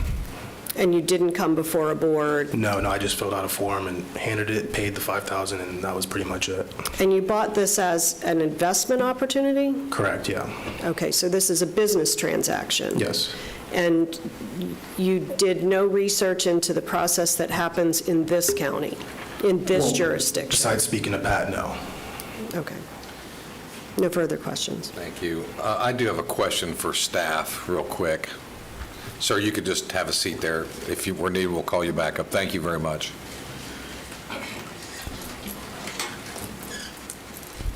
Yes, sir.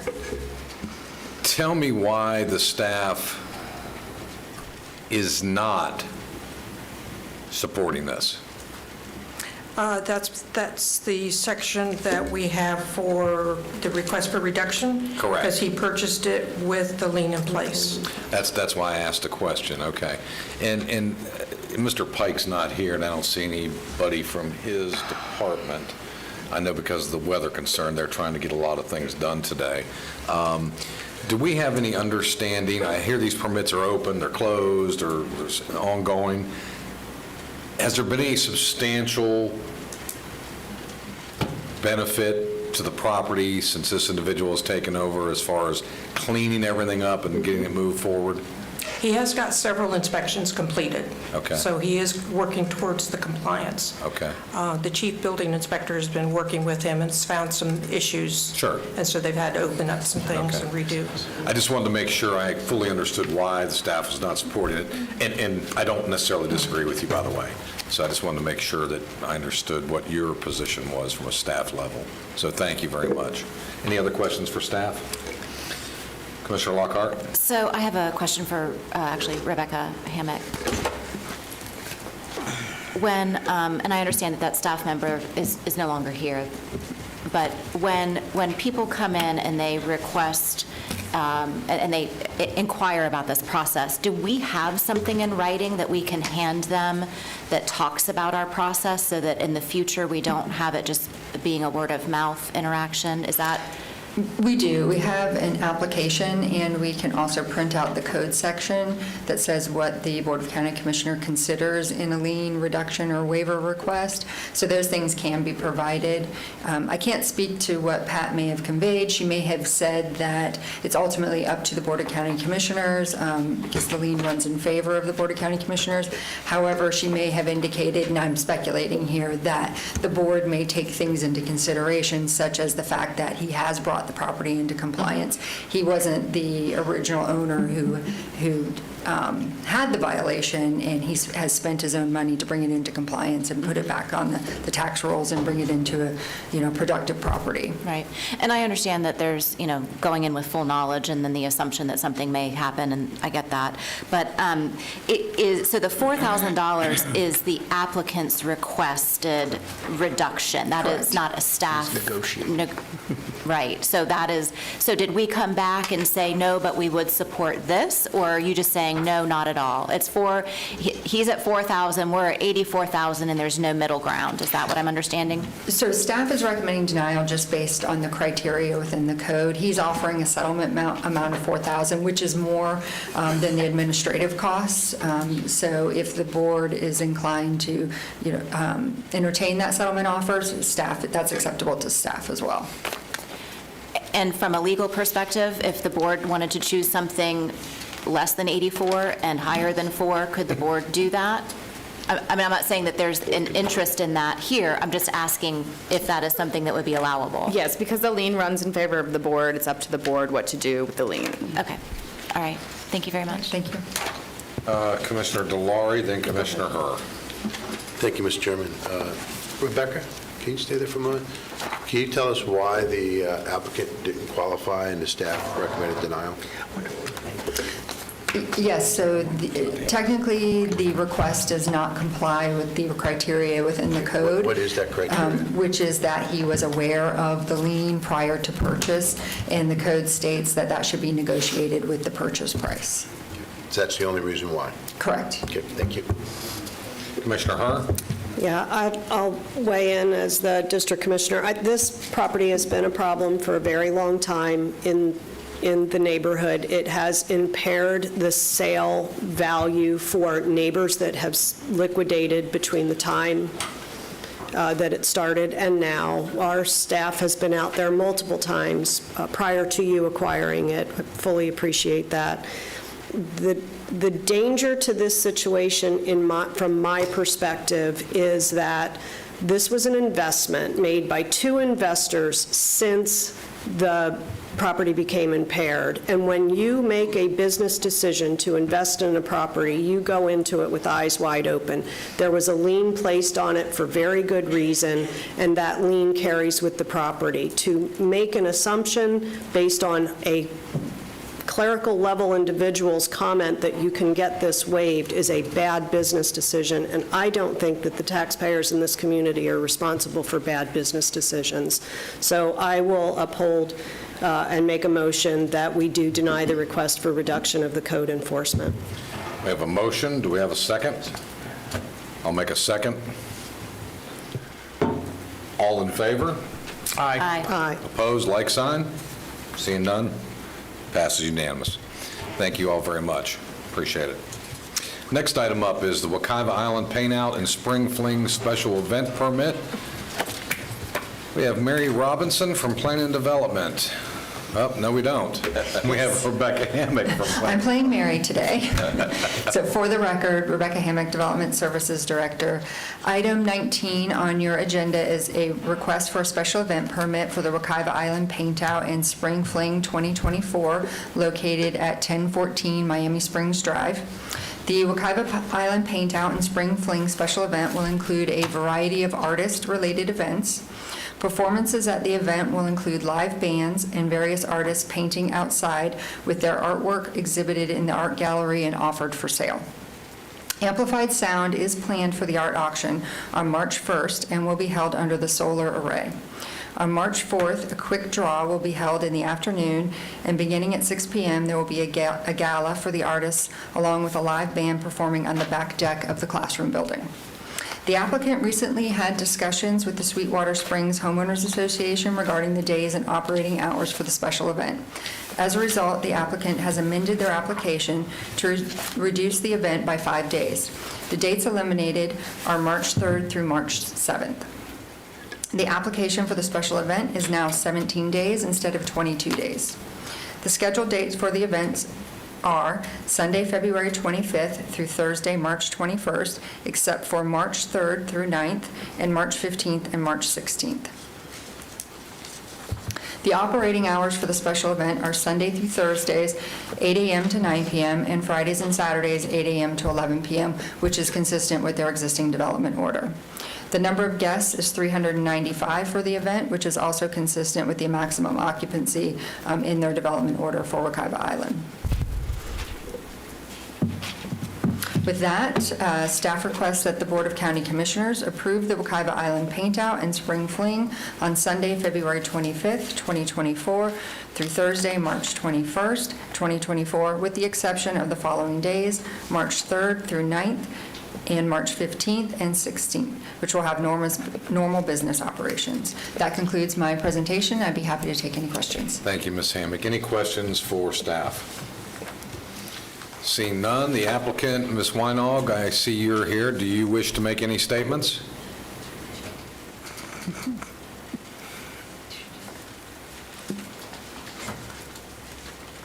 Mary Sue Weinog, 3453 Peace Valley Way. No, but yes. Some of her dates were off. The auction is Wednesday, February 28th. So there'll be amplified sound under the solar array that day, and then the gala is Saturday night, the 2nd. So those are the two amplified sounds. Okay. Any questions for Ms. Weinog? Seeing none. All right, Madam Clerk, do we have any speaker forms? We have one, Jeff Stamer. No surprise, Mr. Stamer, good to see you. Happy New Year. Please come down. It's closed.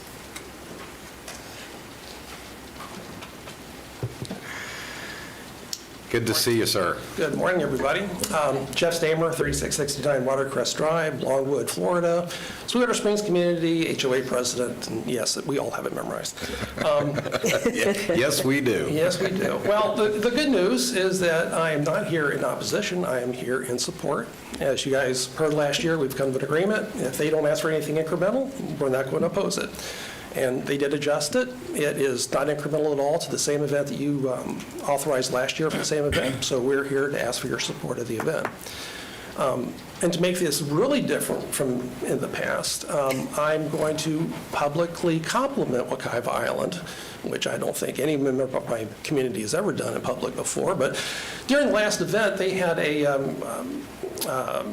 amplified sound one night. I started getting calls, and I texted Mary Weinog, and she immediately responded back and immediately took proactive steps to address our concerns.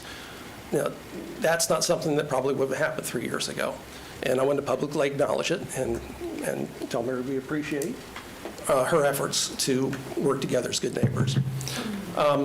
With that said, there's 20 years of bad blood. It's not going to dissipate overnight.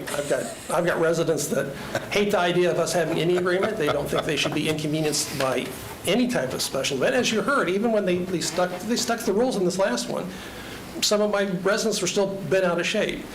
My board's position has and will continue to be that, yeah, it's not perfect, but it's far better than the intolerable situation we had a few years ago, and we're willing to continue to abide by this agreement, assuming that they continue to do in the future. I'd like to wrap up by thanking you folks because you have been participants in this, unwilling participants perhaps, but for many years. I'm sure that both sides, us included, have caused frustration for all of you on more than a few occasions. But so one way or another, you guys have got us to a good place. Not a perfect place, but it's an acceptable place. We can live with it, and it wouldn't have happened without your help, and we appreciate it. So thank you. Thank you, Mr. Stamer. I'm delighted to hear that we can get everybody coexist bumper stickers and fly around the neighborhood over there maybe. Thank you very much. Any other individuals that desire to speak today on this matter? No, sir. Seeing none, I'm going to move this to Commissioner Constantine since his district, but I do have one comment while Mr. Stamer is still here. Yes, the statements you've made, many of us have been here for periods of time when this discussion has gone on and the neighborhood against the folks at Wekiva Island. But I got to tell you, I had an occasion to visit the Winter Wonderland over there this past holiday season, and the street was literally blocked with cars by one of your residents on the roadway along the speed tables that you could barely get by. I bring that up only to say we all understand there's going to be holiday parties, there's going to be these events and so forth, and I think and hope that this newfound affinity for each other, cooperating with each other, continues. But I find it sometimes self-serving when we have a private resident who does some of the things that the private residents are coming and complaining that Wekiva Island did years ago, albeit they don't do that anymore, parking cars along Wekiva Springs Boulevard there. So just wanted to point that out, that, there's going to be times, and it's not always Wekiva Island or the business entity, so I just wanted to point that out to everyone. With that said, Commissioner Constantine, your district. And I'll get back to the kumbaya. Thank you very much, both of you, for working together. It's wonderful when people work it out themselves, and as part of the development order, that is exactly what's supposed to happen. And so congratulations to both sides, and it's just wonderful to see that, that you can coexist, and, we don't know whether that was on one side of the street or the other, and I'm not suggesting it, but, just now that Mr. Stamer actually called me over the holidays to tell me that Wekiva Island had reached out and worked together with them, and vice versa, both Mary and Bill have, told me how they're it is now wonderful to see both sides working together. So with that, I will move approval of the special permit. Second. Motion and second. Just for clarification. Further conversation. Which dates, because there was a conflict in the dates. I just want to make sure what dates we're talking about. I think the conflict was just what was going to happen on those dates, not the actual event itself. Is that correct? Okay, because the auction was already, the 28th was already part of it, if I'm not mistaken. Yes, It's just that's that Mary correct. was making a unsolicited advertisement about the auction on the 28th. But she was correcting the dates of the two for amplified sound. Okay. They were incorrect on my speaking Okay. notes.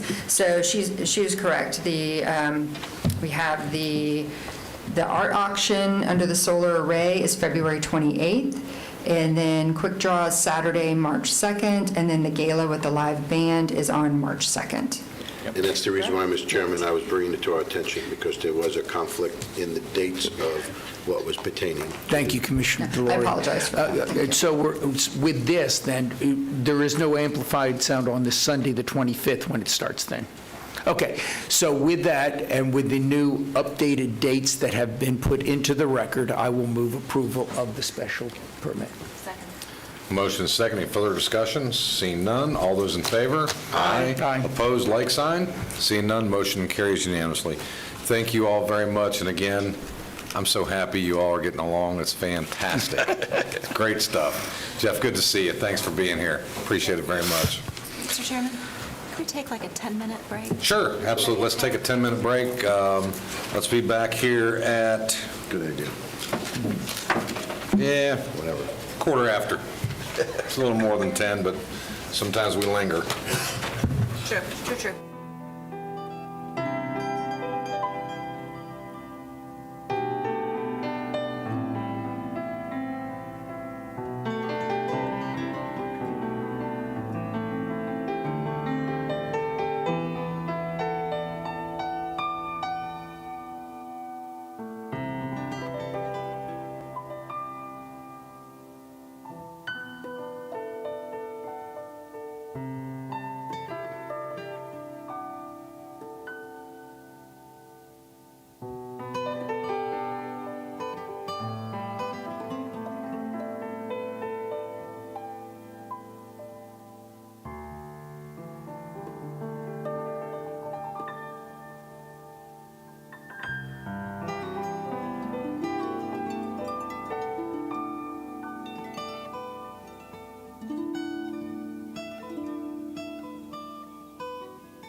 Commissioners, all good to go? Yep. Okay, we're going to get this calming device done now. You're good. Next item up is item 2023-1305. It'll be Charlie Wetzel presenting, our county traffic engineer, the traffic calming update presentation work session. Thank you very much, sir, and you're ready to go. All right, good morning. For the record, Charlie Wetzel, County Traffic Engineer.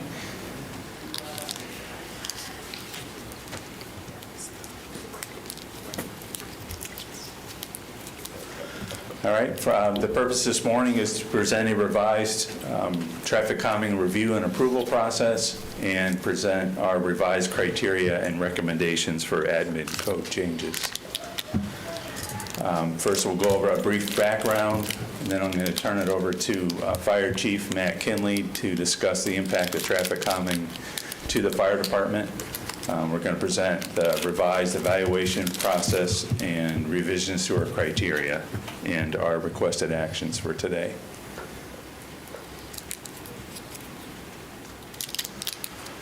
So we came to the board in October of 2020, and at that time amended our code to approve traffic calming devices. These were roundabouts, chokers, various items. The main one that is the cheapest and most effective would be speed cushions, and at that time we adopted City of Orlando's design, which has a gap in the middle to try and reduce the impact to emergency vehicles. However, in 2020, we hadn't had the MSBU admin code change necessary to move forward with any projects, so none happened. And in between that time, we learned about the impact to cushions, to the fire department, and their authority over traffic calming devices. So we came back to the board in June of last year to give an update. There was some direction given to us to kind of reevaluate our criteria and our process and to come back with some changes, and that's why we're here today. So now I'm going to turn it over to Chief Kinley. Good morning, Chief Kinley. Thank you for being here. Good morning. For the record, Matt Kinley, Fire Chief, Sonoma County Fire Department. And something new that I've finally had to come to grips with. So the fire department was thrust into this discussion through a fire marshal and myself, looking at the fire prevention code, which is adopted by the state of Florida, requiring us to be a part of the process, and obviously reviewing the impacts to fire department response times. Just in kind of a recap or review of the previous presentation for those who may be watching that did not see it.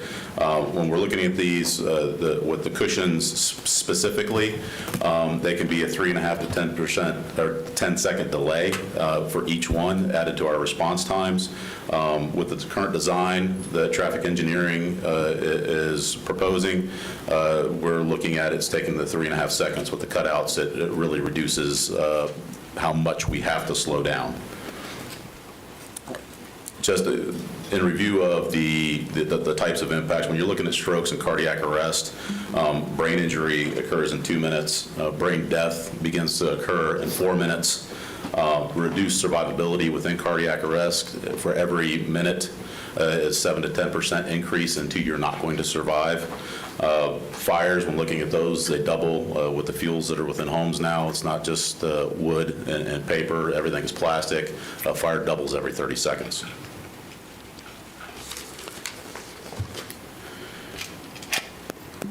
So we've injected quite a few in our review requirements that will be talked about as we move forward.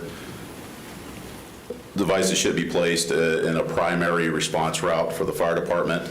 Traffic calming devices will not increase our response time by an extra minute or that travel time to greater than 5 minutes. And I think that brought a little confusion with the last presentation when we're talking about that 5 minutes.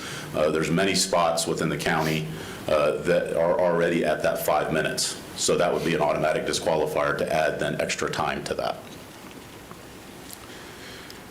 When looking at the impacted roadways, taking a polling, a vote, for lack of a better term, of all those that would be affected by the installation of these devices to a 50% plus one vote.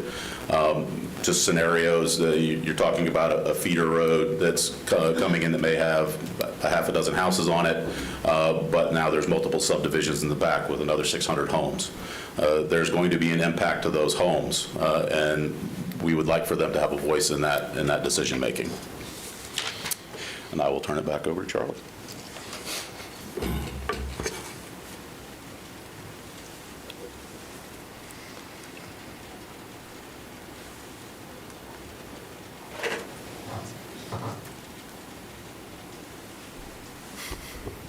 Okay, so based on the impact to the fire department and their recommendations, as well as the comments that we got from the board back in June, we've revised our evaluation process for all speeding complaints and requests for traffic calming. So our new process includes a phased approach. So first, look at non-restrictive measures, things that don't physically slow down vehicles, such as signage, radar feedback signs, striping, stepped-up law enforcement. So look at those countermeasures first before getting to the point of evaluating possible restrictive measures, such as traffic calming devices and speed cushions, if the issues still remain after our attempt at trying to reduce speeds with non-restrictive measures.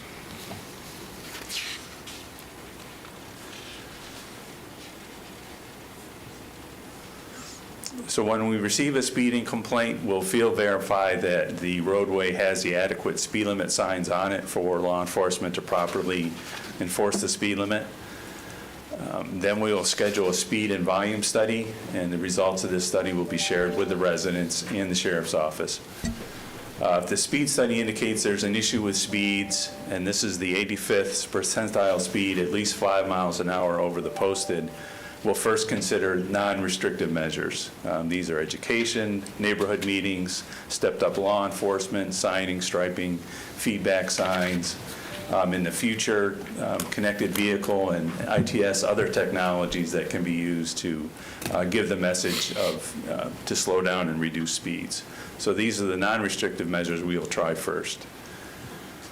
So we'll put something out there, 60 days we'll come back, reevaluate, do another speed study and see if it did anything. If there's still an issue with speeds of at least 5 miles an hour, the 85th over the posted, we'll consider any additional non-restrictive measures if there are any that we haven't done yet, and again, do another speed study in a couple months. So if we have exhausted all of our non-restrictive measures, and we still have a speeding problem of the 85th percentile being 8 miles an hour over the posted speed limit, at that point we will start looking into restrictive measures such as traffic calming. And this 8 miles an hour and 5, I will explain a little bit how we got to those numbers. So if it is considered feasible for traffic calming, we'll first evaluate remotely if it is an option. Obviously, if it's going to be 30 devices at 3.5 seconds each, that's going to throw out that option because it would be more than a minute added to the fire department's response. So we'll look at it first remotely and then go out in the field to kind of figure out where these devices would go and come up with an estimated cost.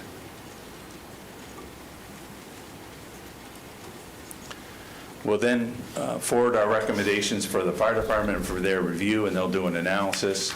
If they don't deny the request based on their criteria that Chief Kinley discussed, such as the primary route, the 1 and the 5-minute thresholds, they will determine an area beyond the initial roadway where residents can be impacted by this reduced response time.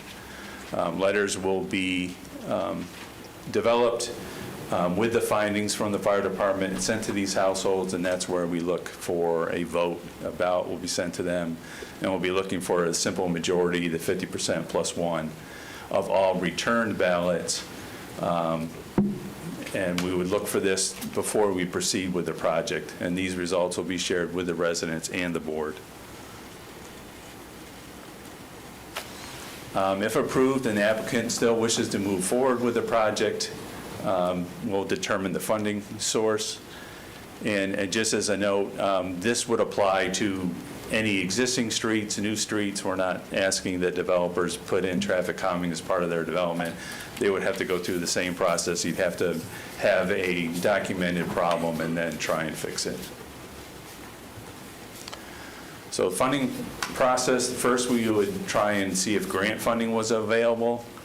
We would work with community services to install devices with that funding. If it's not eligible for grant funding, we will provide information to the MSBU staff to begin development and communication related to creating an MSBU. And just a reminder, an MSBU requires 65% approval of the roadway homeowners. And we're proposing that each traffic calming project be approved by the board regardless of funding. So here's the proposed revisions to our criteria. Again, we dropped 10 miles an hour, which we had before that was thought to be too high. We dropped it down to 8 miles an hour. 8 is kind of a magic number in the traffic engineering world. DOT policy right now is that roads have to be, the speed limit has to be within 8 miles of the 85th observed speed. So that's where 8 miles an hour came from. Some of our other proposed revisions were proposing taking out the minimum volume on the roadway and also reducing the maximum from 5,000 down to 3,000. And then this would be consistent with DOT's Green Book, they call it. They have their own policy on traffic calming, which is very similar to what we're proposing, and we're trying to mimic DOT's guidance. As a reminder, traffic calming is only for roads posted 30 miles an hour or less. And the approval of these devices would be 65%. Suggesting removing item number 5, which talks about adjacent neighborhoods. And again, this would be done as part of the fire department review anyway. Also proposing removing items 8 and 10. This was just again, looking at specific roadways, which we would do anyway. So it's kind of just clearing up the criteria, make it a little simpler, easier to read.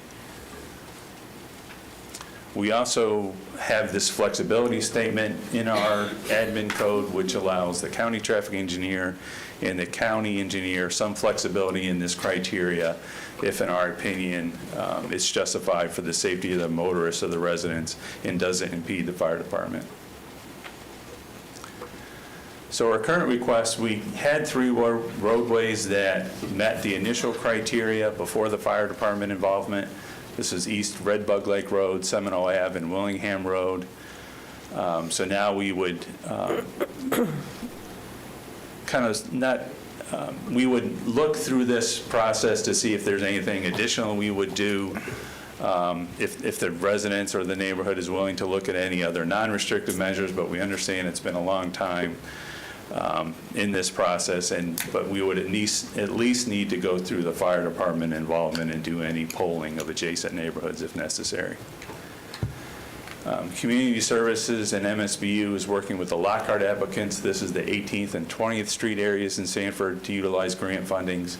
Again, we would need to work through this new process, especially the fire department involvement. Just to note, we did put out some driver feedback signs out on 18th and 20th, and we'll be evaluating their effectiveness in the next month or 2. And there's several other roadways around the county, Balmy Beach, Brisson, Bear Gully, for example, that we had requests for, but we didn't move them through the process yet because of our going through the MSBU and the fire department involvement. So those would need to then go through this full new process. So today, we're looking for the board to approve our new traffic calming evaluation process, which includes the fire department criteria and the board approving each project. Assuming you approve this new process, traffic engineering will come back to the board at a later date to update our admin code to include these changes, and MSBU will also need to come back to the board at a later date to update their admin code to allow traffic calming devices as a fundable item. And that's all I have. Thank you, Mr. Wetzel. Any questions or inquiries by the board? Commissioner Herr, Commissioner Constantine will be next, Commissioner Delary, then Commissioner Lockhart.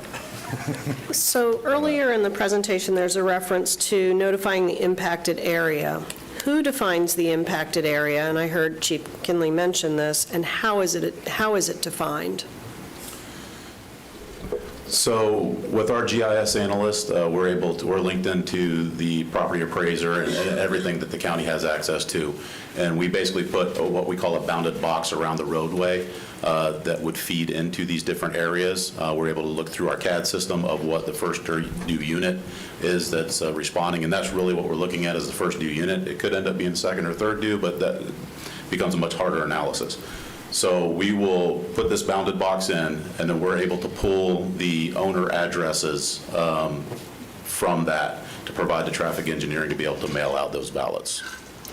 So I guess the answer to that question is the fire department is determining the impacted area. Correct. And do you have that process written, bound to be repeatable identically? Yes. Okay.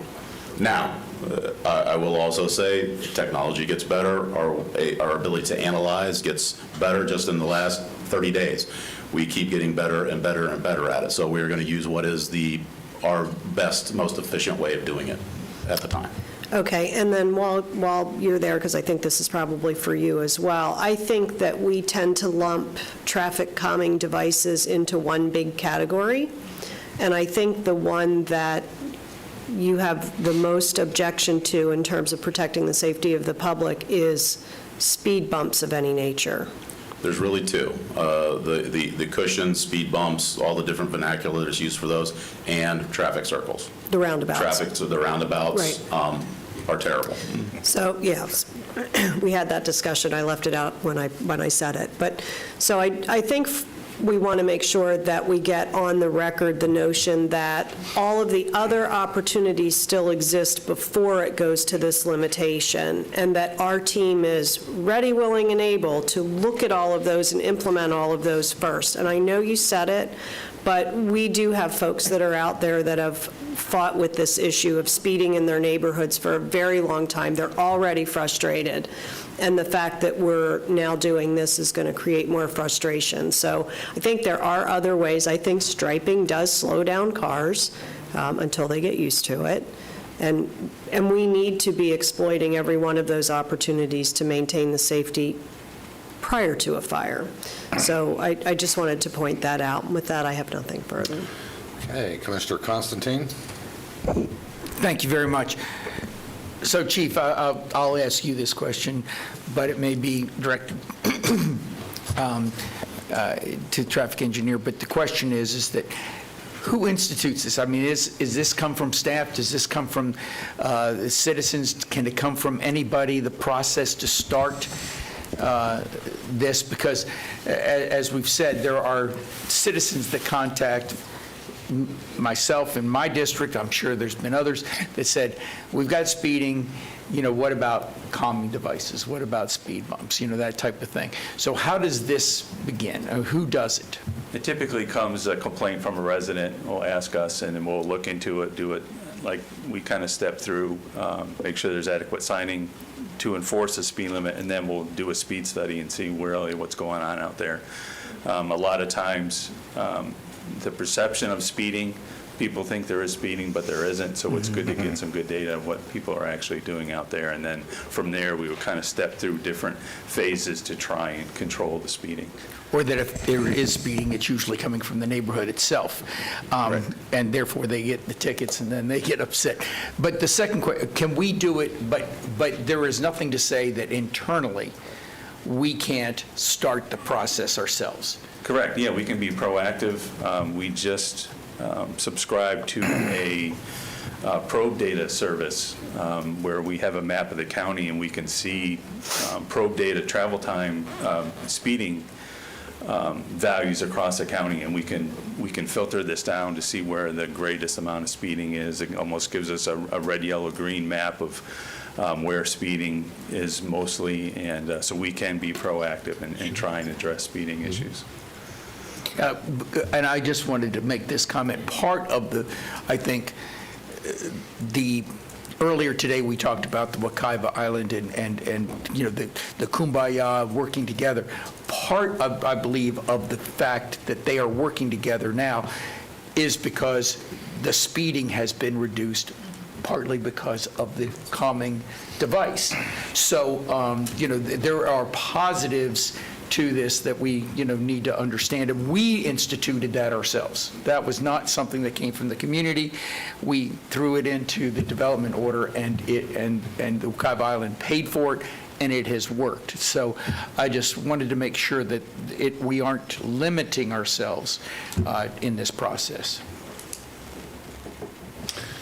Commissioner Delory? Thank you, Mr. Chairman. First of all, well done. I think you all looked at this extremely comprehensive, and we all know that public safety is one of our primary concerns, and I like the fact that the fire department's involved, and talking about first responders, I think that's also just as important. One thing that should be addressed, or at least in the beginning of this, is should always refer back to Vision Zero, because that's primarily what we've been talking about, and we adopted that. So I would like to see something that talks about Vision Zero a little bit, that, you know, no one gets hurt. And then the other thing is that I don't see anything about trail crossings at all. I think there should be some additional concerns about trail crossings. We haven't talked about that yet, because there are No, that's mostly leisure services who they control the parks. I think they came to the board several months ago with their own plan of how they would address, you know, signage and striping prior to each crossing. We do try and have RRFB, the rectangular rapid flashing beacons at each trail crossing around the county. So there is a little different criteria for traffic control at crossings, but really I think their manual kind of addressed. So you believe you have trail crossings under control when it comes to speeders and stuff? That's what I'm hearing.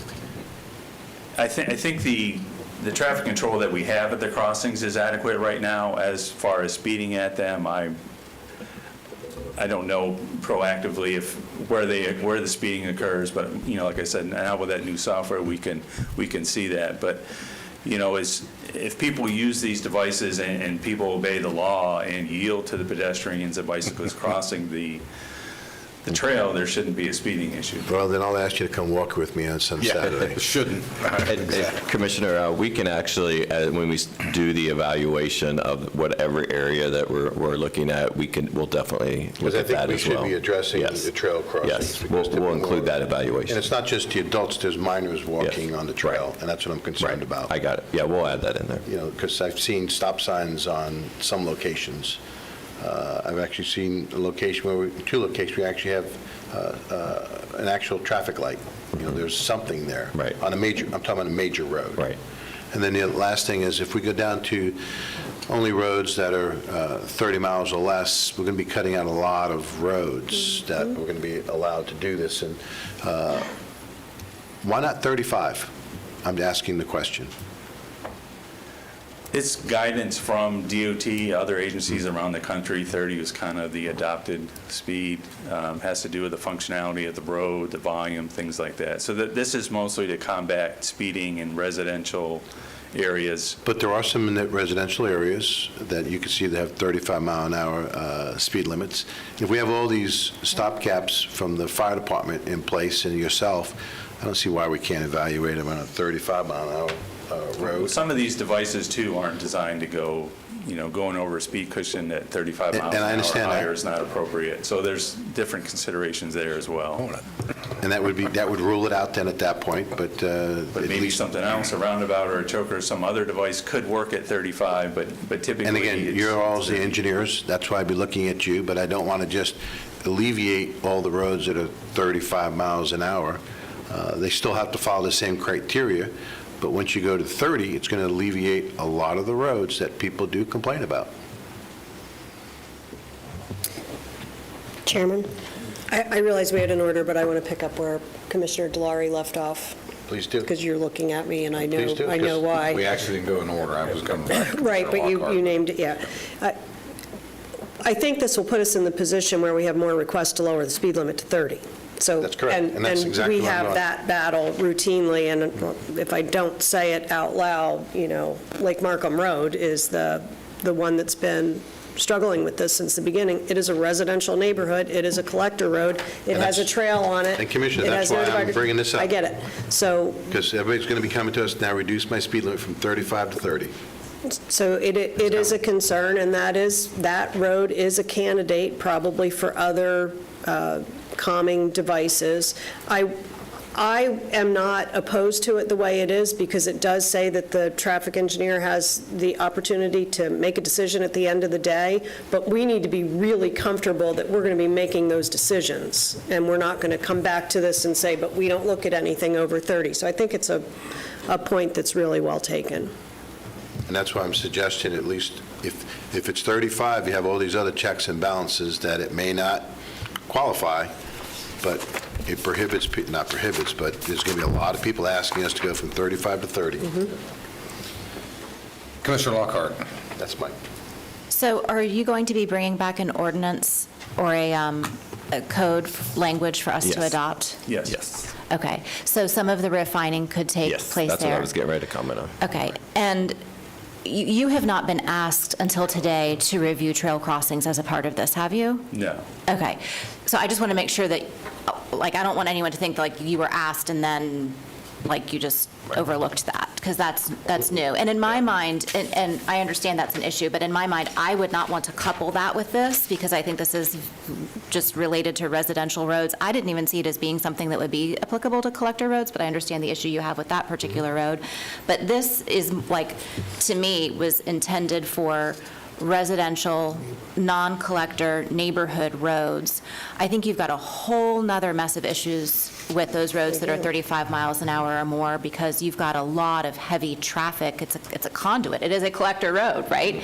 So I don't want us to start piling a bunch of things onto this that either one is going to slow it down, because this is now 4 years in the making, longer for some folks who their request went in the drawer, right? I know there's a huge backlog of these requests, and, I've got neighborhoods in my district where, people have started taking measures into their own hands because they're frustrated. They do reach out to law enforcement, and the most recent thing I'm seeing the feedback, and we need to check, if someone could check with the sheriff's office on this.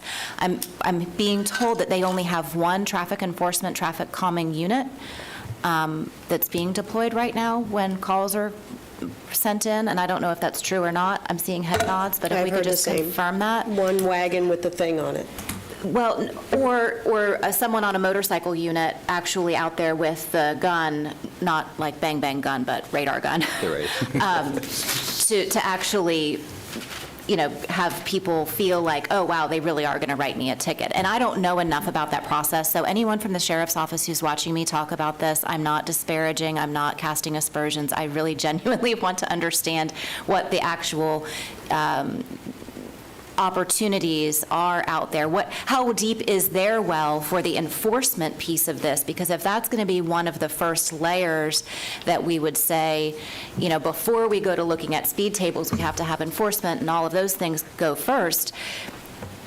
Are they equipped to handle the number of requests of this process that we're about to start down for that enforcement piece and for someone to actually be out there with a radar gun?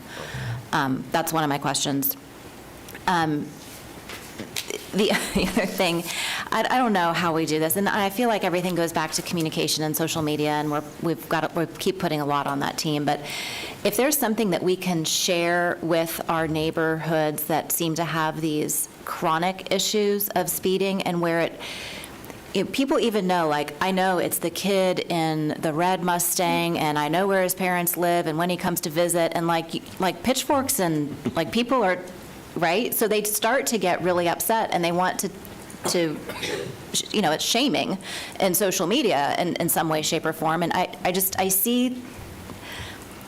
I see things getting ugly between neighbors in some of these neighborhoods where the speeding is occurring. And so if there's any way that we can start the process of having people feel like we are getting things to actually occur to help solve the problem and not just throwing more literal speed bumps, figurative speed bumps in their way.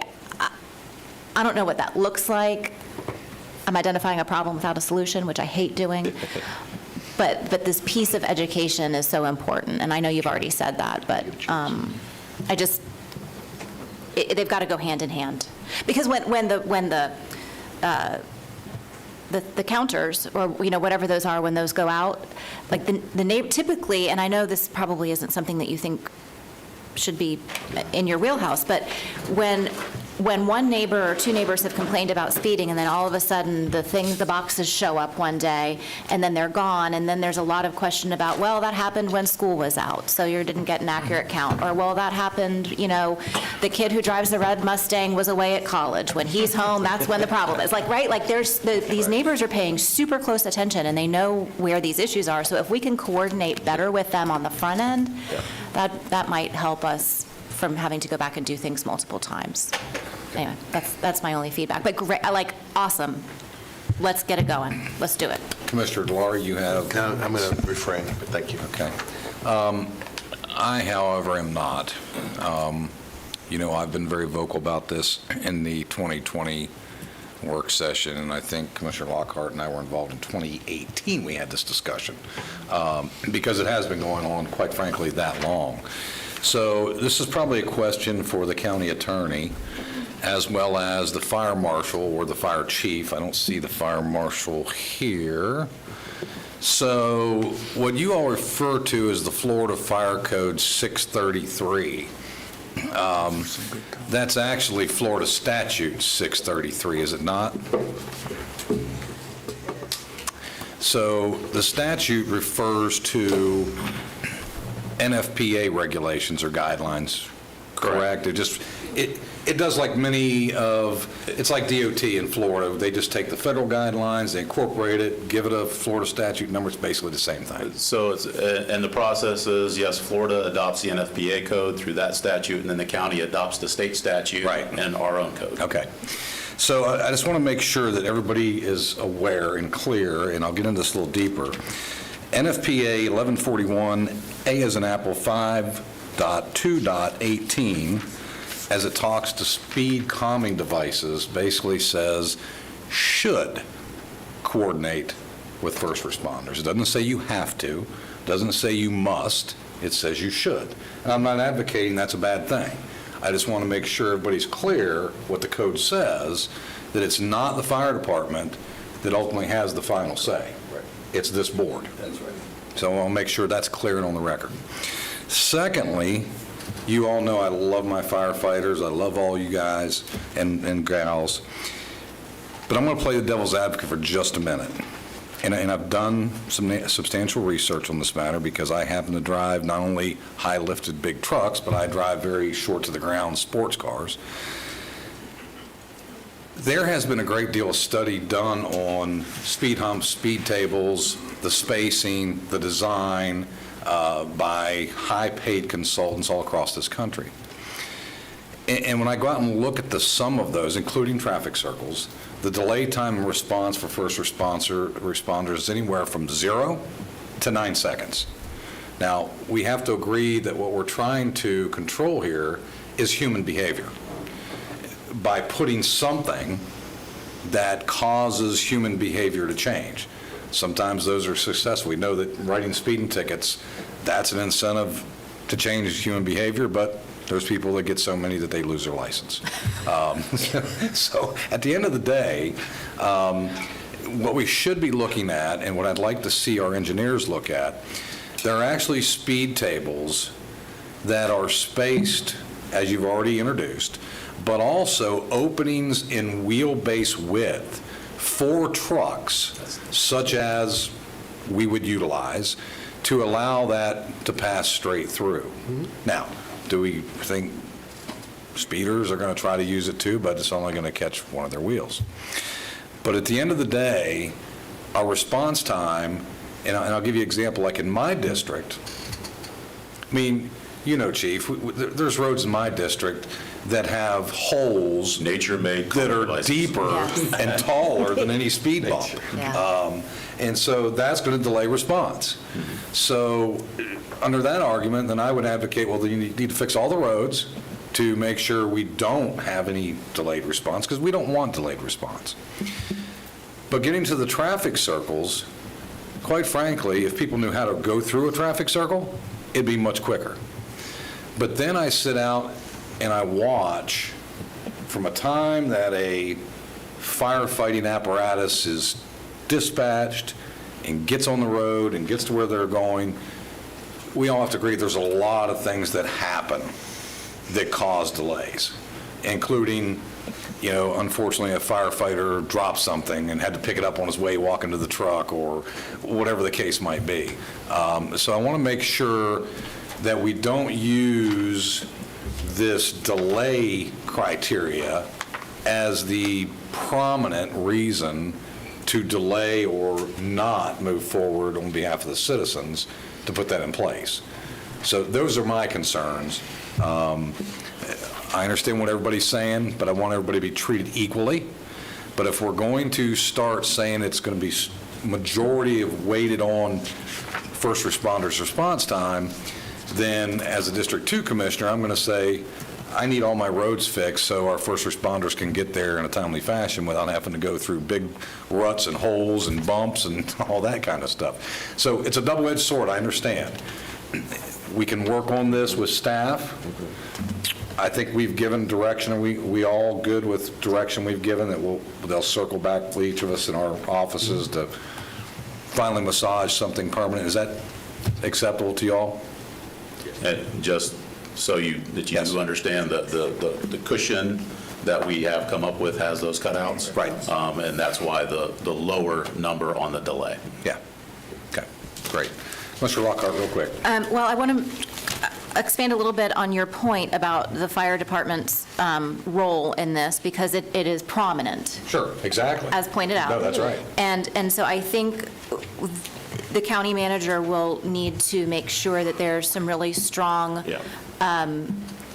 practices and understandings in place. I think on slide 10, the second bullet is what did give me a little, because if the fire department does not deny the request based on their initial criteria, they will determine the area beyond the initial roadway. So the implication is that that's the choke point, and if they deny it, then we don't move forward. And so I think, to Commissioner Zembauer and kind of Commissioner Herr's point, there needs to be another person to help guide beyond that point, maybe at times. Yeah, and we'll put that, we'll massage that and put that into the process. Into the process. Yes, Okay, great. Absolutely. All right, thank you. All good? Yes. You think you have the direction? Yes, to your point. Staff has the direction you think you need? Yes, and what we'll do is move forward, and we'll visit you each in your offices about what we're bringing forward, just so everyone understands it, and then we'll put it on a future agenda. Fantastic. Anything else for the good of the order before we break for lunch? And I'm assuming there's nobody here to speak about this. I realize it's a work session, but we want to be democratic in our process. Seeing none, we'll stay adjourned till 1:30.